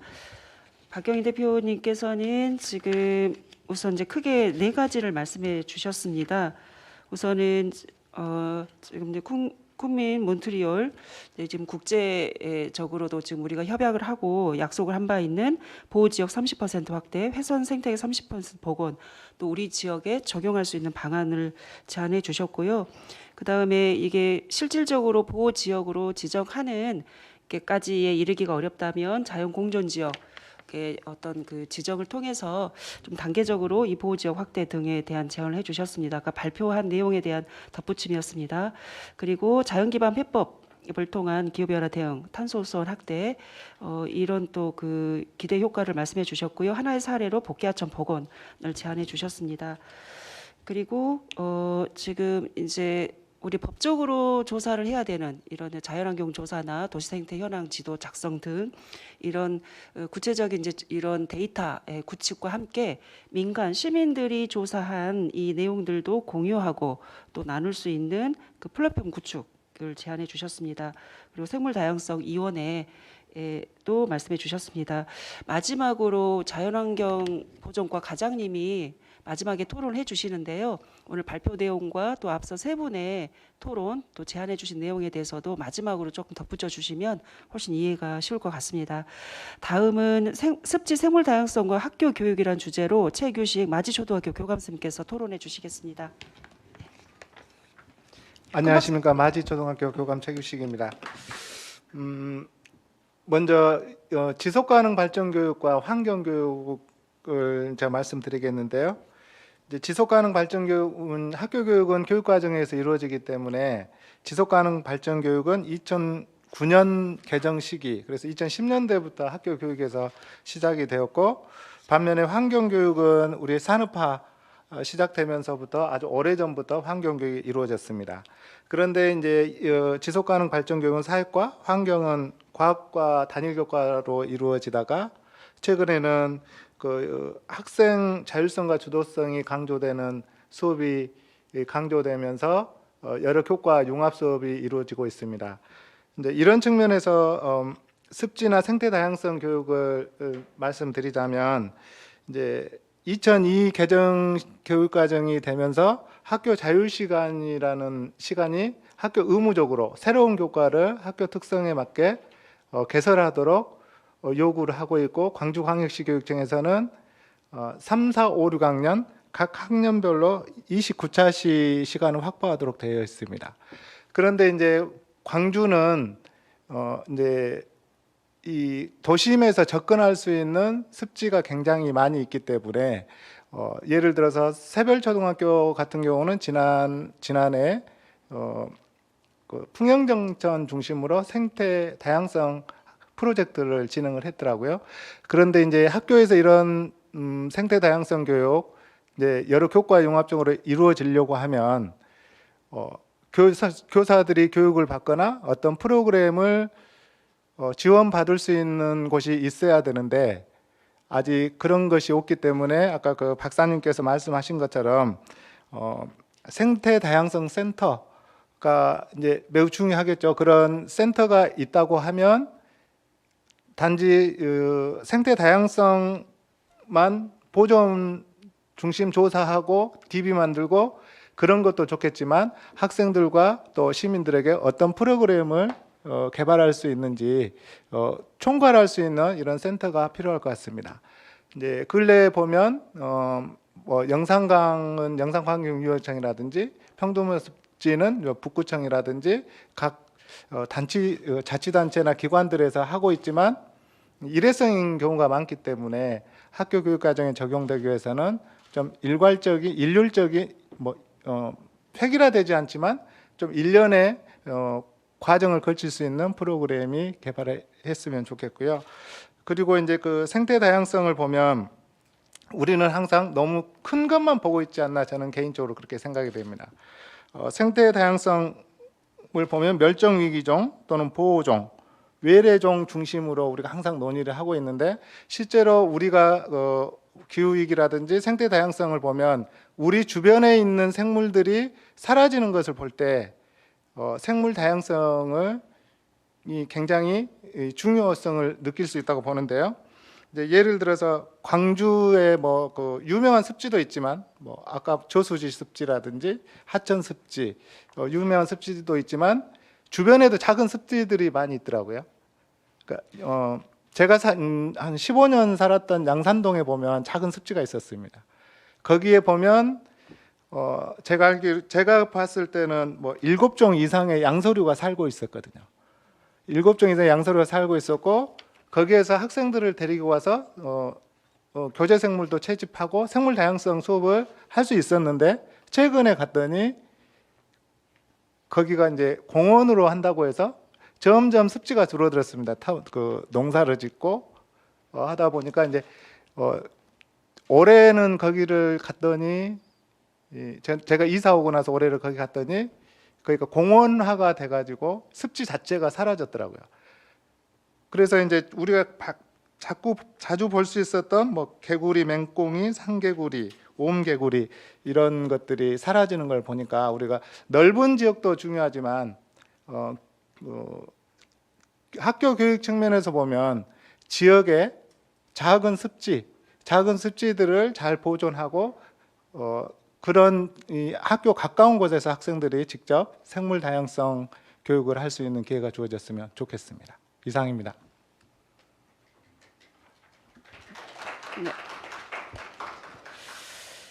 네, 그 2022년 개정 교육 과정에 이제 말 그대로 학교 자율 시간, 그래서 각 학교에서 말 그대로 자율 시간에 대한 이제 교육 프로그램들을 또 발굴하고 또 구성하고 운영을 해야 되는 지금 현재 상황인데요. 그래서 많은 학교들이 생태 환경 교육, ESD 교육, 아마 기후 변화에 관련된 대응 교육 등을 프로그램들을 많이 기획을 하고 또 운영을 하고 있는 걸로 알고 있습니다. 그 부분을 말씀해 주셨고요. 그래서 이제 이런 프로그램들이 안정적으로 잘 진행될 수 있도록 하기 위한 좀 대응과 그런 준비가 좀 필요하다라는 말씀해 주셨고, 그리고 가까이서 접근할 수 있는 이런 생태 또 우리 지역의 공간들을 잘 활용할 수 있도록 이에 대한 이제 좀 대응이나 대책 필요하다라고 크게 두 가지 말씀해 주셨습니다. 또 일선에서 많은 학교 그다음에 민간과 많이 그 네트워킹하면서 이런 교육 프로그램들이 이루어지고 있고 또 많은 학생들 그다음에 이걸 참여하고 있는 교사분들 또 민간 교사분들에 대한 만족도는 매우 높습니다. 근데 거기에 조금 더 질을 높인다거나 또 안정적으로 이걸 운영한다라거나 하는 좀 과제는 좀 여전히 남아 있지 않는가라고 생각을 해봤습니다. 토론 감사드리고요. 이후에 또 종합 토론할 때 의견 주시면 또 덧붙여서 의견 부탁드리겠습니다. 다음은 최낙선 빛고울 하천 네트워크 운영위원장님 토론 부탁드립니다. 예, 반갑습니다. 우선 오충현 교수님하고 우리 김일권 박사님 두 분의 발제 내용 너무 잘 들었습니다. 특히 우리 김일권 박사님이 어쨌든 간에 우리 광주광역시의 생물 다양성 전략 수립을 위해서 연구하신 아무튼 부분에 대해서는 아무튼 감사하게 생각합니다. 아까 우리 김영선 대표님이 그 얘기 하셨죠. 2015년부터서 끊임없이 주장했는데 우리가 10년 걸렸다고. 그때 당시에 이제 우리 지속가능 발전 협의회 아마 그때가 4차 의제가 진행되고 있었는데 그때 4차 의제 때 제대로 아무튼 내용은 담아내지 못했거든요. 그래서 그 이후에 이제 5차 의제 때 이 다양성과 관련된 내용들을 좀 담아내면서 아마 지속가능 발전 협의회의 어쨌든 간에 그 노력으로 오늘 이 자리까지 저는 왔다라고 생각을 하거든요. 그래서 그 과정 중에 이제 장로습지, 국가습지 지정된 문제, 그다음에 평dem의 습지 이런 부분에 있어서 어쨌든 간에 우리 지속가능 발전 협의회에 노고는 아무튼 있었다라고 저는 좀 생각을 합니다. 제 발제 토론문은 61쪽인데요. 앞쪽은 뭐 기존에 있는 내용들이고 제가 뒤쪽에다가 담아낸 부분이 저는 가장 중요한 게 이제 실행령을 우리가 어떻게 담보해 내느냐가 앞으로의 과제라고 생각을 하거든요. 그래서 이 실행령을 담보내기 위해서 뭔가 역할을 해야 될 곳이 좀 필요한데 그게 이제 어떻게 보면 이제 센터 설립이라고 하는데 이 센터를 통해서 자료에 관련된 데이터베이스를 구성하는 부분, 이게 상당히 저는 중요할 거라고 생각을 해요. 아까 우리 김일건 박사님 내용 중에 안에서도 지금 민간 진영에서 다양하게 활동하는 거, 그다음에 또 연구 과제들 이런 것 자료들이 데이터베이스가 구축이 돼야 이게 체계적으로 관리가 될 건데, 이런 부분에 있어서 가장 시급한 게 어쨌든 간에 그 역할을 해줄 것이 좀 필요하다. 그걸 통해서 어쨌든 간에 실행력이 좀 담보가 될 건데, 그게 지금 현실적으로 상당히 지금 시급하다고 생각이 들고요. 그 다음에 이제 우리 행정 조직이 해야 될 부분이, 저는 광주광역시도 나름대로 지금 현재 노력을 하고 있다라고 좀 보여지는데 좀 부족하지만은, 아까 우리 그 생물 다양성 그 지표 평가 중에 보면 그 점수가 0이 나온 것들이 몇 개 있는데, 그 중에 제가 딱 눈에 띈 게 이제 예산 관련된 예산이 0으로 돼 있는데, 실은 어쨌든 간에 몇 년 동안 그 생물 다양성 대탄사라든지 몇 가지를 좀 광역시가 예산을 세워가지고 했는데 점수는 이제 0으로 나왔어요. 그래서 아마 뭐 아무튼 평가 받는 방식 안에 아무튼 예산이 너무 소소해서 그랬는가 모르겠는데, 작년에 이제 조례가 제정되고 이후에 우리 광주시가 올해 생물 다양성의 날이라고 하는 기념식 행사도 어쨌든 간에 시작을 했고, 그 다음에 이제 전략을 수립하기 위해서 뭐 연구 과제도 만들고 이렇게 쭉 해오고 있는 과정은 어쨌든 간에 늦었지만 그래도 나름대로 광주광역시가 지금 현재 진행되고 있다라고 좀 평가는 좀 드리고 싶은 생각이 좀 들고요.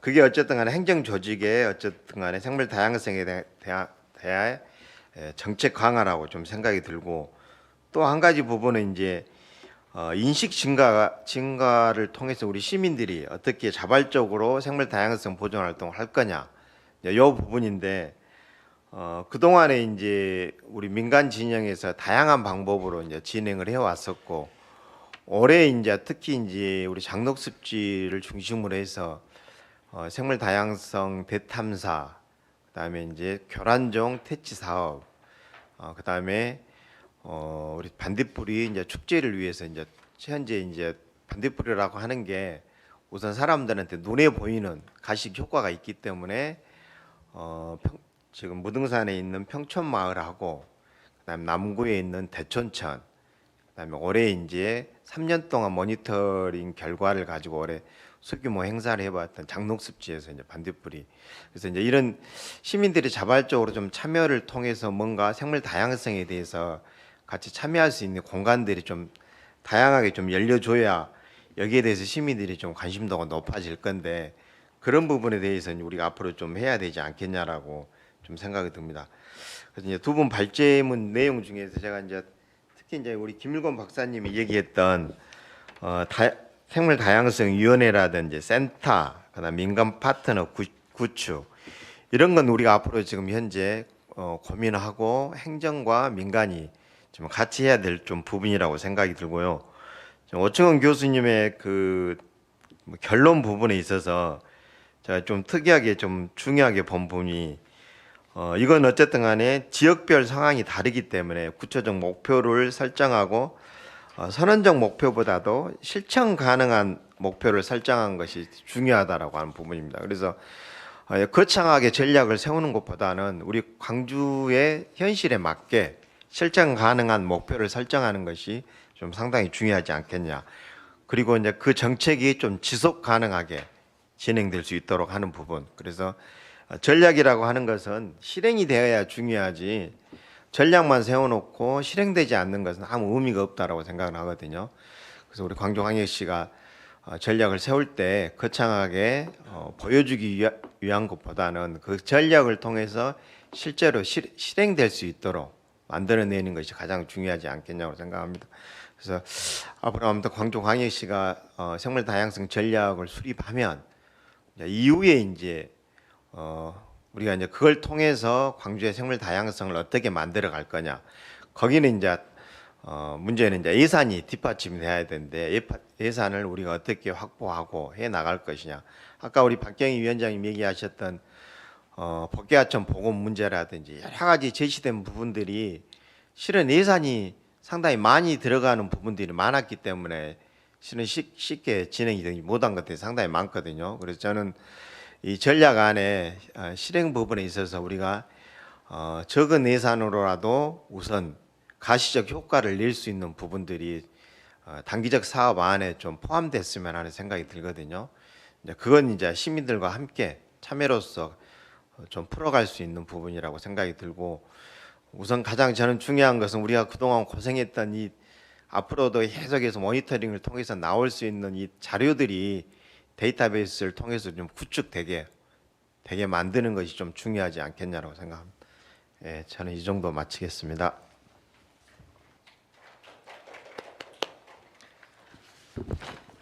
네, 아까 제가 예산을 한번 봤더니 본 예산 기준입니다. 2024년도 우리 자연환경 보전과 관련된 예산은 한 54억 정도.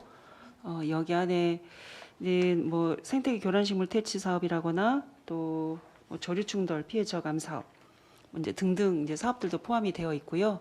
그다음에 뭐 환경 영향 평가에 대한 뭐 이런 이제 운영하면서 드는 예산들 해서 전체로 54억이면 실제 앞서 아까 토론에서 나왔던 여러 제안들에 대한 내용, 물론 이게 모든 이게 1년 단위 사업으로도 되는 건 다 아니지만, 그래서 충분치 못하다라고 하는 부분에 있어서는 부정하기가 어려울 것 같습니다. 그리고 이행에 대한 이제 부분이 중요하다는 걸 강조해 주셨고요. 앞서 토론자분들과 조금 같이 연관시켜서 말씀드린다면, 그 생물 다양성 센터, 우리 법률에도 국가 센터를 둘 수 있다라고 하는 이제 법률 조문도 있습니다. 그리고 위원회를 통해서 이제 상시적으로 뭐 이행에 대한 뭐 점검들도 할 수 있는 체계 등이 좀 필요하지 않나라고 하는 부분과 좀 결부되어 볼 수가 있지 않겠나 싶습니다. 그래서 조례를 작년에 준비하면서 그때 센터 부분과 위원회 부분들도 이제 좀 고민을 했었었는데, 이제 당장 이제 센터나 아니면 위에 우리가 지금 장록 습지에 지금 여기 이제 시민들과 함께 할 수 있는 전문적인 공간도 마련하고요. 그 다음에 거기에서 이런 센터가 공간이 좀 마련되면 운영과도 관련된 내용들도 이후에 좀 여지를 둘 수 있겠다 싶은 이제 고민도 같이 하면서 그 조례 만들 때 그 조문은 이제 유보를 했었습니다. 그리고 위원회는 지금 환경정책위원회가 그 기능을 좀 대행하도록 하는 부분으로 좀 절충을 했었는데, 오늘 이런 부분이 다시 한번 이제 거론이 된 상황이니 혹시 좀 종합 토론할 때 이 내용들도 다시 한번 짚어봐도 좋겠습니다. 예, 마지막은 네, 지금 두 분의 발표, 그다음에 세 분의 토론을 조금 이해를 좀 더 도울 수 있는 토론이 될 것 같습니다. 구체적으로 우리 시가 지금 현재 전략도 수립하고 있고, 여러 토론자분들께서 향후 이행에 대한 부분들도 교육 포함해서요 좀 담보될 수 있도록 해야 된다라는 제언이 있었습니다. 광주시 환경보전 광주시 김호숙 환경보전 과장님 토론 이어가도록 하겠습니다. 큰 박수를 맞아주십시오.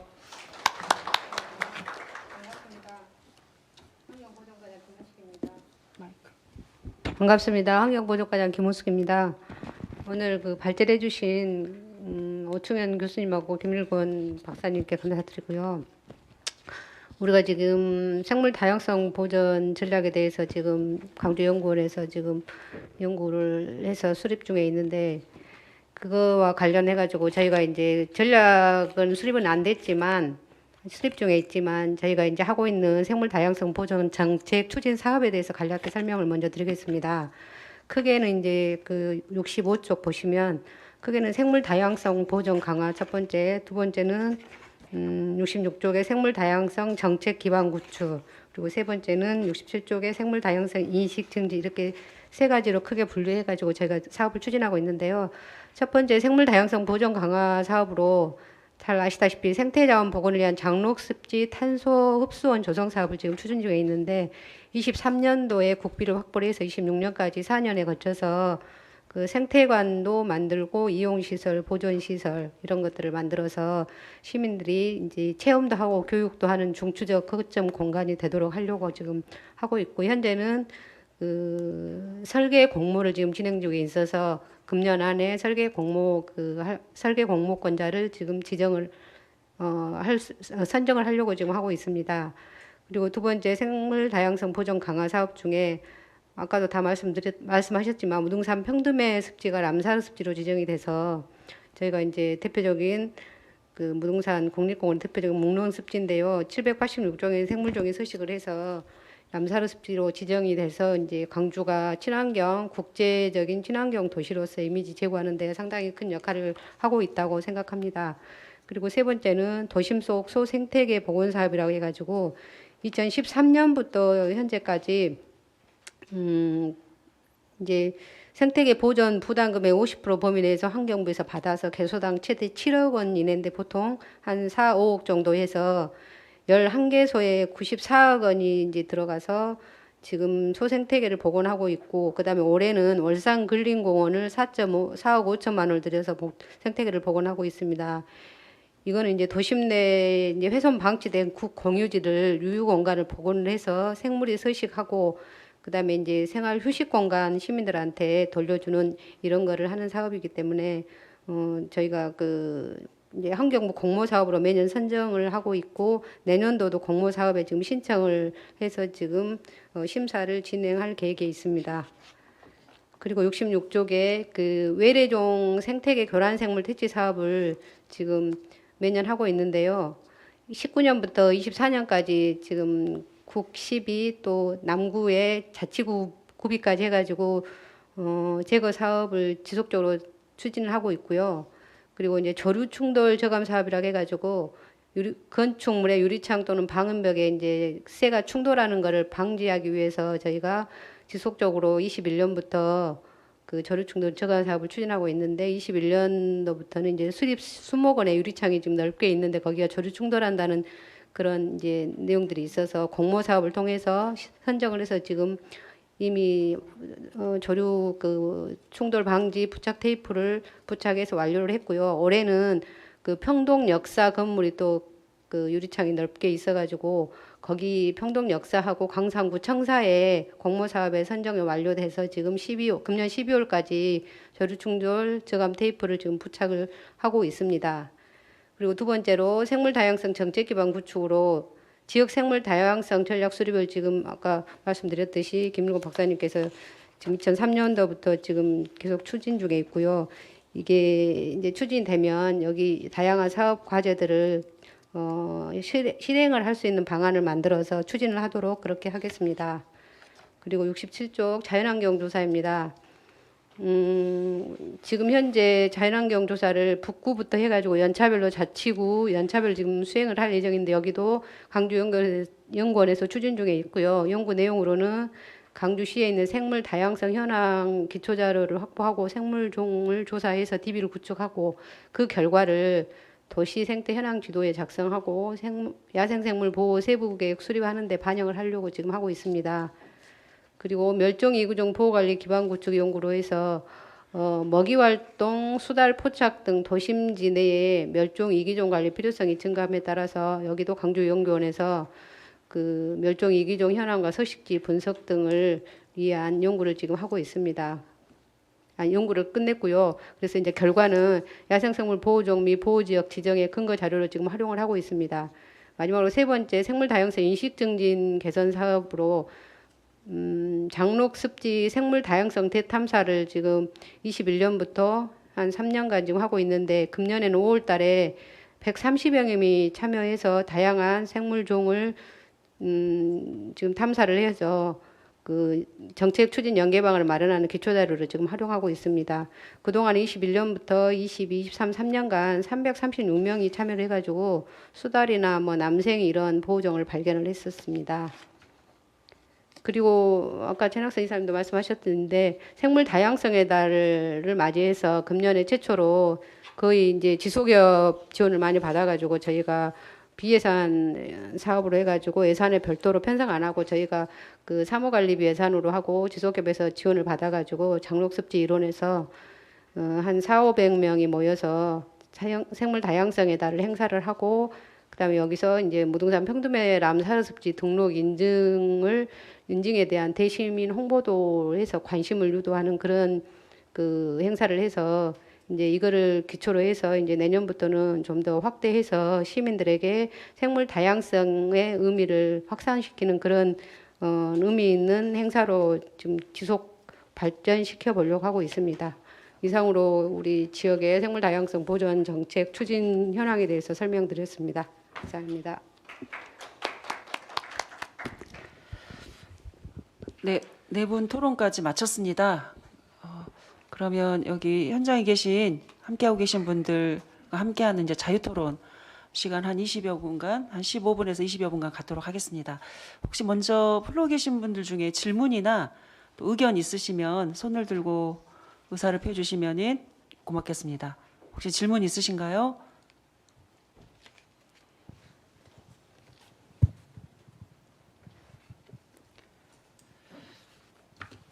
질문이 없으십니까? 네, 이대로 맞죠? 되겠습니까? 네, 그 손 드신 분이 계십니다.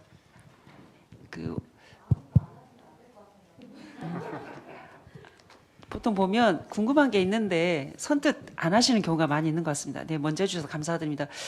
좀 참고가 되도록 괜찮다면 본인의 소속이나 이름 말씀해 주시고 질문해 주시면 조금 도움이 될 것 같습니다. 네, 광주 전남 녹색연합 평생회원 김경미입니다.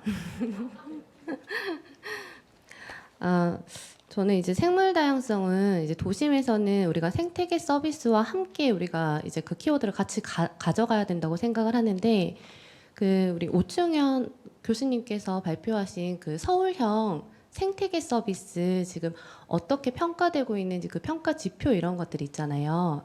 어떤 요소가 있는지 그런 게 되게 궁금하고요. 그거를 이제 광주에도 적용을 할 수 있는지가 좀 궁금해서 그 부분에 대해서 좀 질문을 드리고 싶고, 보다가 이제 막 계속 이런 얘기가 계속 나와가지고 우리 43페이지 자료집 43페이지에 우리 또 PS 생태계 서비스 지불제 도입 우선 대상한다라고 해가지고 이제 서울형에서 제가 궁금한 게, 이제 제주형 같은 경우는 지역 주민이 이제 그 자연 보전 활동을 하면 일당 12만 원을 주는 뭐 그런 것들을 또 하더라고요. 그래서 서울형이 어떻게 되고 있는지도 궁금하고, 광주시도 좀 구체적으로 그 PS를 도입을 할 때, 그러니까 우리가 법적으로 정해져 있는 기준이 있긴 하지만 광주형으로 또 쓸 수 있는 게 있는지, 또 그런 게 또 활성화가 되어 보호지역 확대도 우리가 할 수가 있으니까.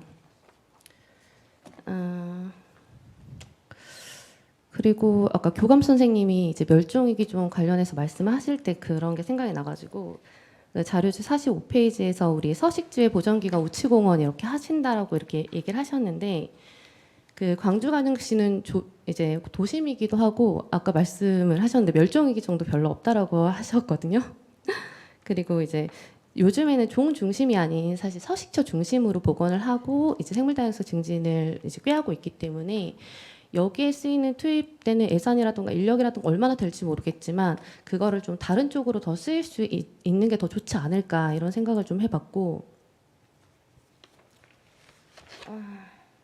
또 네, 질문이 가지수가 좀 많아서 좀 정리를 하고 네, 하면 좋을 것 같습니다. 지금 아마 궁금하신 내용이 많고 또 추가로 제언해 주실 부분도 많으신 것 같습니다. 일단 지금 생태계 서비스 부분에 대한 말씀하셨습니다. 그래서 우리 지역에 좀 적용해 볼 수 있는 내용이 있지 않는가 해서 지금 발제해 주신 두 분 중에 한 분이 해주시면 좋겠다 싶은데, 지금 혹시 오충희 교수님 여기 가능하신가요? 네, 계속 듣고 있습니다. 제 이야기 들리시나요? 네, 들립니다. 네네. 그래서 김경민 선생님 질문 잘 들었고요. 두 가지 말씀해 주셨는데,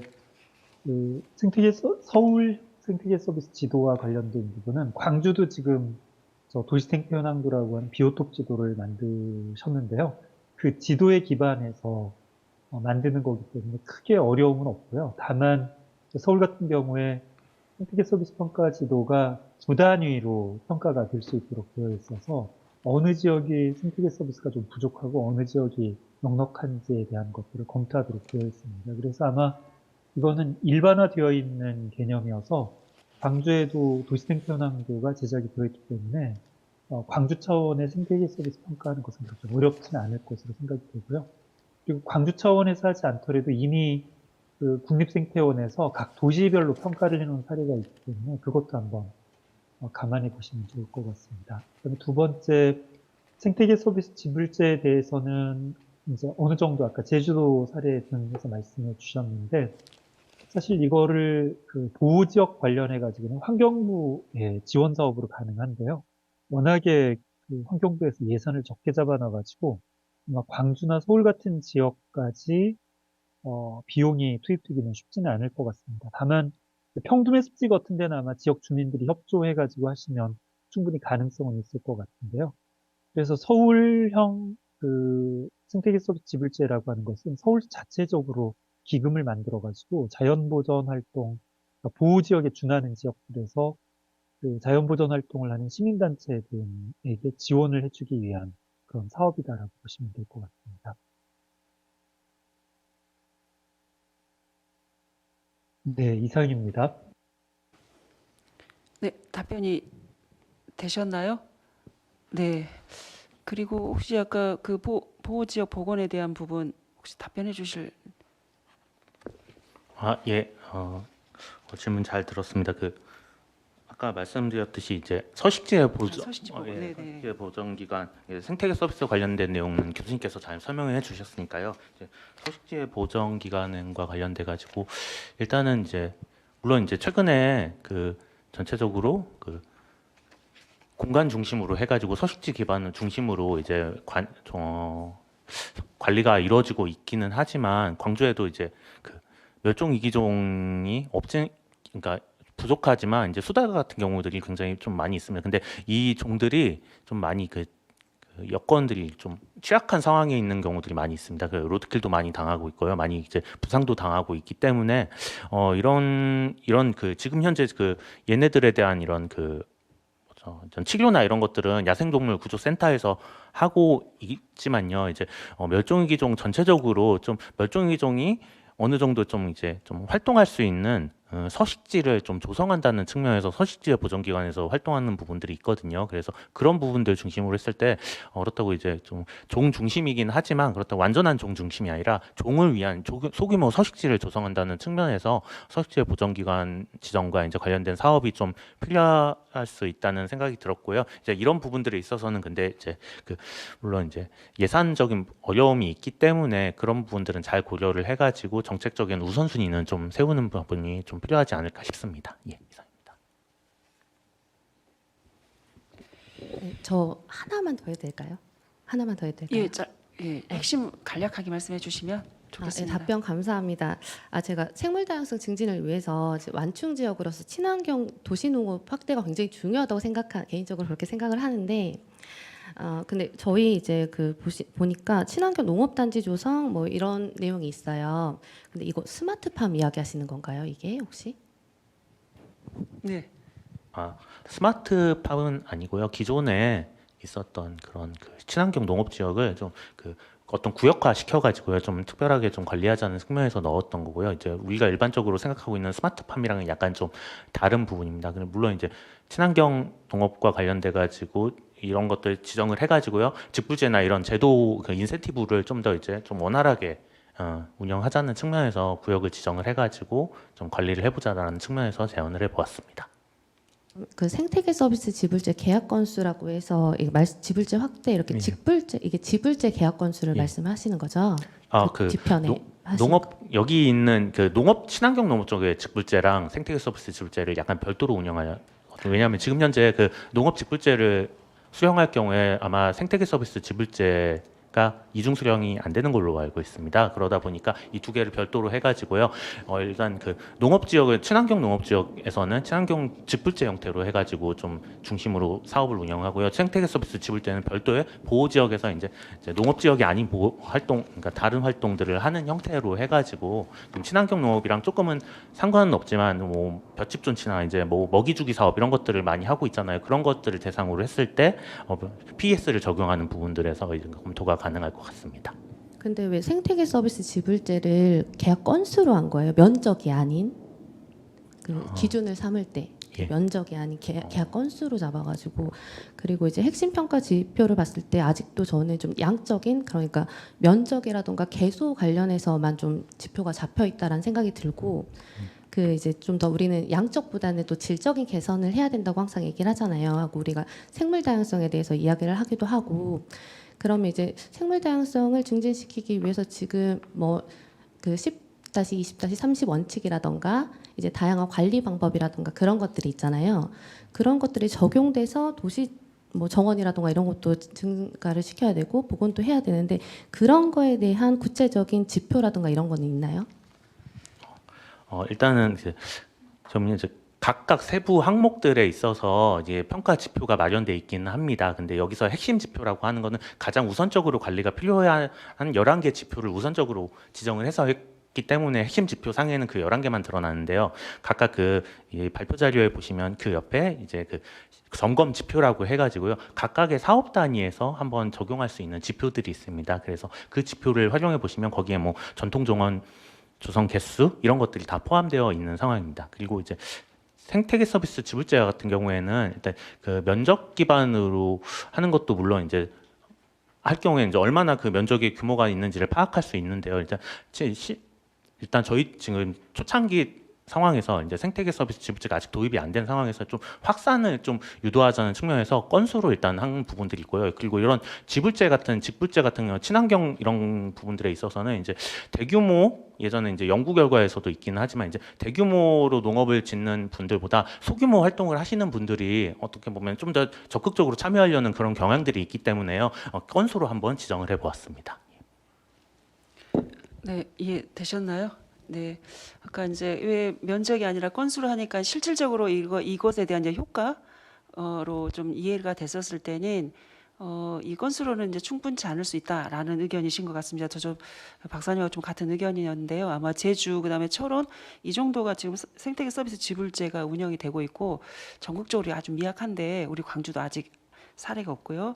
그래서 이제 이런 제도가 있고 이 제도가 있다라는 것도 인지를 못하시는 분도 아주 많을 것 같습니다. 그래서 하나의 사례를 좀 만들어 보는 것도 첫 시작 단계에서는 좀 필요하지 않을까. 그리고 이후에 이제 이런 면적 기반으로 해서 이것을 통해서 어느 정도 이제 효과가 이제 다양성 증진에 또 보전에 보호에 접목시켜 볼 수 있는 게 아닌가라는 좀 저도 이해를 좀 그렇게 해봤습니다.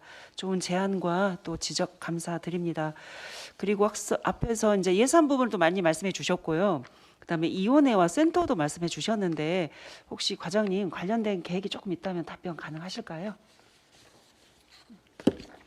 이제 이원회 같은 경우는 아까 그 차장님께서 말씀하신 대로 그 조례 만들 때 환경정책위원회에서 하면 기능을 하면 좋지 않겠냐 이런 의견을 반영해서 여기 조례에 반영을 안 하셨다고 했는데 일단은 이제 그 우리 다양성 전략 수립해서 뭔가 활성화되면 별도의 위원회를 만들 것인지 이런 부분을 검토를 해야 될 것 같고 현재는 환경정책위원회에서도 이런 기능을 할 수 있으리라고 보고 지금 당장 뭐 위원회를 만드는 것은 이제 장기적으로 한번 보고 만들어야 될 것 같다는 생각이 들고요. 그다음에 이제 센터 같은 경우도 아까 말씀하셨듯이 장록습시 생태관 거기에 건립이 되면 거기에다 기능을 좀 넣는 것도 검토를 해볼 필요가 있을 것 같습니다. 네. 혹시 또 추가로 질문이나 의견 있으신가요? 먼저 그럼 혹시 토론해 주신 분들 혹시 다른 추가 의견이나 또 아니면 네, 저희 이제 민간 진영에서도 저는 좀 이제 우리 광주광역시가 전략을 수립하게 되면 그 이후에 이제 실행 과정에서 사업 관련해서는 좀 우리 내부적으로도 좀 중복이 되지 않게 좀 체계적으로 사업을 좀 진행해야 될 필요가 있다라고 생각이 들거든요. 그건 이제 한 곳에 여러 단체들이 비슷한 사업을 신청하는 것보다는 좀 역할 분담을 통해서 광주 전 지역을 대상으로 좀 나누어 가지고 또 모니터링이나 시민들하고 실천 사업들을 좀 그런 것도 좀 필요할 거라고 생각을 하거든요. 그래야 좀 체계적인 어떤 데이터베이스가 나오지 비슷한 내용을 가지고 한 곳에서 여러 군데가 하는 것보다는 그래서 그런 부분도 우리가 좀 고려를 앞으로 좀 해야 되지 않겠냐라고 생각이 듭니다. 저도 먼저 교감선생님. 네, 제가 말씀해 아주 주십시오. 지엽적인 이야기인데요.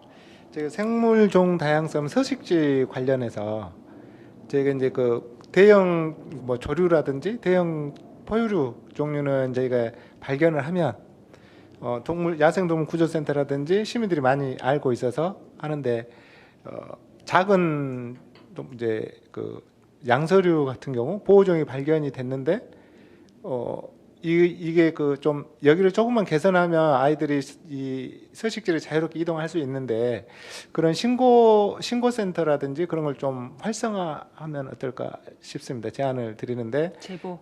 예, 제보. 그러니까 월계동에 멸종위기종 맹꽁이가 많이 살고 있습니다. 그런데 이제 제가 그 천변에 갔는데 이 아파트 이제 그 천변에 있는 아파트인데 아파트하고 이 수로가 있는데 거기 이제 울음소리가 이상한 울음소리가 들려서 봤더니 이 그 산란기 때 거기에 많이 빠져 있더라고요. 그 이동하다가 그래서 어디 이제 저는 이제 꺼내줬지만 어디에 신고를 하면 좋을 텐데 아니면 이제 그런 장소가 발견이 되면 거기를 빗물 배수관이기 때문에 빠지지 않도록 좀 덮어주면 어떨까 이제 그런 생각 때문에 이런 제보할 수 있는 그런 공간을 좀 필요도 할 수 있을 것 같습니다. 네, 의외로 그 주변에 많이 보이니까 이제 그렇습니다. 네, 그 아마 농배수로가 이렇게 이제 거의 직각 형태로 되다 보니까 이런 양서류들이나 뭐 이제 이동할 때 또 거기가 함정이 되고 거기에서 이제 많이 죽기도 하고 이제 그런 것들이 있어서 이제 이런 관련된 뭐 계획을 할 때 이런 생물종들에 대한 이런 생물들에 대한 이제 고려를 통한 계획 설계들도 이루어질 수 있도록 하는 잠정적으로는 그런 것까지도 고려한 그런 이제 제보나 또 당장 일시적으로 이런 문제를 해소할 수 있도록 하는 노력들 아까 발표 자료 계획안에도 그게 있었던 것 같습니다. 좀 중요한 제약을 해주셨고 실제 사례에 대한 어떤 경험으로 말씀해 주셔서 그런 부분들도 좀 같이 구축될 수 있도록 반영이 됐으면 좋겠습니다. 혹시 네. 그 환경정책위원회, 이게 생물다양성위원회 관련해서 이제 환경정책위원회가 그 역할을 좀 다 할 수 있다라고 이제 과장님께서 말씀하셨는데 사실 저희가 그 지금 현재 광주시 환경정책위원회가 하는 게 굉장히 포괄적이잖아요. 습지보존 조례에서도 위원회가 별도로 없이 습지보존 조례 또 생물다양성 조례 그다음 물순환 계획과 관련된 물순환위원회도 모두 이제 그 위원회들이 사실 별도로 조직이 돼서 그와 관련돼서 중심적으로 논의를 하고 좀 더 전문적인 그런 논의들을 하면 좋을 텐데 환경정책위원회가 모든 조례가 가지고 있는 위원회의 모든 역할을 하다 보니까 사실은 좀 잘 안 되고 좀 지지부진하고 제대로 된 논의들이 잘 안 되고 있는 게 사실 현실이지 않나 이런 생각이 듭니다. 그래서 실질적으로 조례가 마련이 된다면 그 조례는 그만큼 지금 광주의 현실에서 굉장히 중요한 사안이라고 생각을 하고 그걸 지원하고 지지하기 위해서 조례가 제정되는 거라면 그 역할을 분명하게 잘할 수 있도록 위원회를 구성해 주는 게 저는 가장 좋은 방법이 아닐까 싶어서 사실 생물다양성위원회도 이후에 생물다양성이 지역에서 정말 중심이 주류화가 돼야 된다라고 그 강화 수단으로 저는 생물다양성위원회가 별도로 조직이 되는 게 좀 더 현실적이고 효과적인 방법이 아닐까라는 생각이 들어서 좀 제안을 드립니다.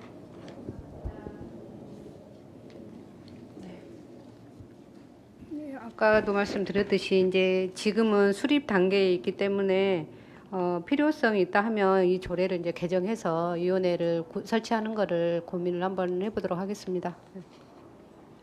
네, 검토하시겠다고 하는 답변 주셨습니다. 혹시 또 다른 이제 마지막으로 의견 듣도록 하고 정리하도록 하겠습니다. 네.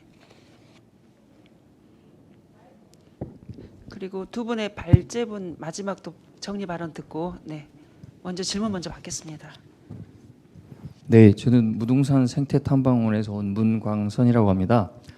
무등산 생태탐방원이 지역의 이 생태복지에 기여하기 위해서 있는 조직이어서 오늘 광주시의 생물다양성 정책을 참고하면 저희도 할 수 있는 일이 뭐가 있을까 이렇게 고민을 하러 왔습니다.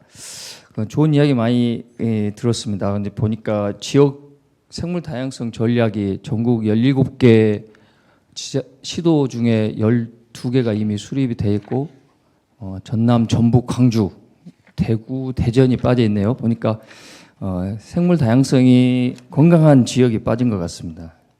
너무 좋다 보니까 굳이 그 필요성을 못 느끼고 가장 황폐화된 울산이 먼저 하지 않았나. 좀 늦은 감이 있지만 다행이라고 생각을 하고요.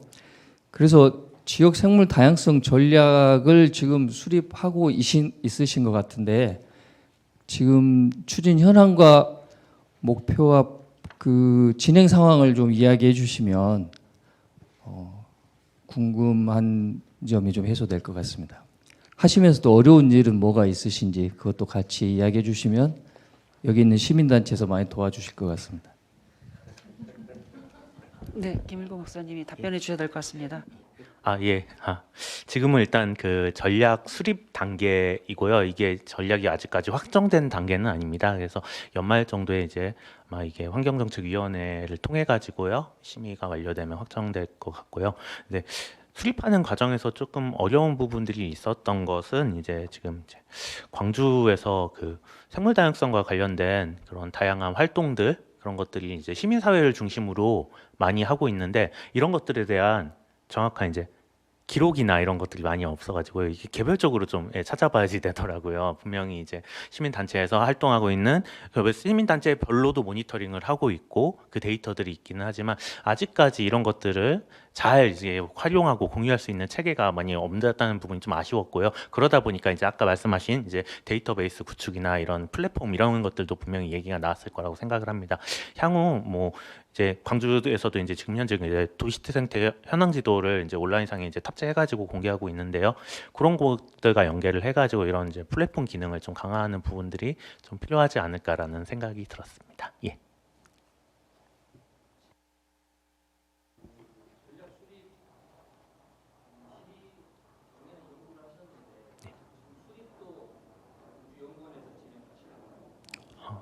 그 연구 자체는 이제 연구원에서 수립했고요. 이제 그 전략의 수립 과정은 이제 저희 연구원과 이제 시가 같이 해가지고요. 이제 최종적으로 이제 완료될 예정입니다. 네, 이제 마무리를 해야 될 것 같습니다. 그 종합 토론까지 참여해 주셔서 감사드리고요. 혹시 마지막으로 오충현 교수님 지금 계속 연결되어 있으니까 마무리 발언 한 1분 정도 듣도록 하겠습니다. 네, 감사합니다. 마지막에 발언 기회를 주셔서 사실은 방금 전에 말씀해주신 선생님처럼 광주가 생물다양성 조건이 너무 좋아서 어쩌면 지역 생물다양성 전략이 가장 늦게 생겨났는지 모르겠습니다. 일단 광주 지역의 시민 차원에서 평dum의 습지 발굴한 것도 그렇고 최근에 장록 습지 발굴한 것도 그렇고 우리나라 습지 보전 쪽에서 상당히 좀 중요한 발굴 성과들이었는데요. 앞으로 좀 더 활발하게 하셔가지고 시 차원에서도 이런 일들이 더 활성화되고 광주도 아까 말씀하셨던 것처럼 늦었지만 오히려 가장 앞서 나가는 지역 생물다양성 전략 사례가 좀 되었으면 좋겠습니다. 감사합니다. 예, 교수님 감사합니다. 광주에 힘을 좀 실어주고 응원해 주시는 말씀을 마무리 발언해 주셨습니다. 혹시 김일곤 또 추가하실 말씀 있으신가요?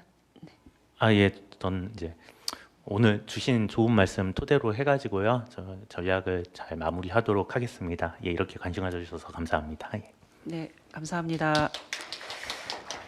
네, 2시간 동안 우리 광주광역시 생물다양성 전략 수립과 관련한 정책 토론회를 했습니다. 앞서 그 발표에서 제가 좀 약간 이렇게 제가 주목해서 들렸던 말씀 중에 이제 서울시 사례, 그러니까 이런 용어를 시민들이 조금 더 이해하고 또 함께 할 수 있는 그 용어의 어떤 그를 또 채택하는-거나 또 시민들의 참여나 또 관심을 좀 유발할 수 있도록 유도할 수 있고 또 활성화할 수 있는 방안 부분을 좀 주력했구나라는 부분이었습니다. 그리고 아까 이런 국제적인 또 우리 국가 그리고 이 지역에서 이제 수립이 다 연결되어 있는 내용이고요. 같이 협력해야 되지만 또 이렇게 지역에서 수립은 또 시민들의 어떤 그 접근성, 친밀도, 관심도가 가장 높을 수 있고 또 어찌 보면은 참여의 어떤 범위를 더 넓힐 수 있는 전략 수립에서 주요하게 좀 고민해야 될 내용이 아닌가 싶습니다. 오늘 토론회가 광주시의 전략 계획에 대한 어떤 전문적인 또 아니면 체계적인 부분에 대한 의견들을 나누는 시간이면서 시민들과 또 이렇게 공유할 수 있도록 하는 기회가 되었던 점에서 함께 준비해 주시고 또 오늘 토론 발표해 주신 분들께 감사드립니다. 그리고 긴 시간 함께 해 주신 모든 분들 감사드리고요. 전략이 수립이 된 게 완성이 아니고 이후에 이행되고 또 아까 평가하려도 말씀해 주셨는데 계속 이행 과정에 또 이런 부분들이 같이 또 노력을 통해서 개선되고 더 충실하게 이행하는 것에 노력까지 이어지도록 해야 되는 게 완성이 아닌가 싶습니다. 오늘 토론에 함께해 주셔서 감사드리고요.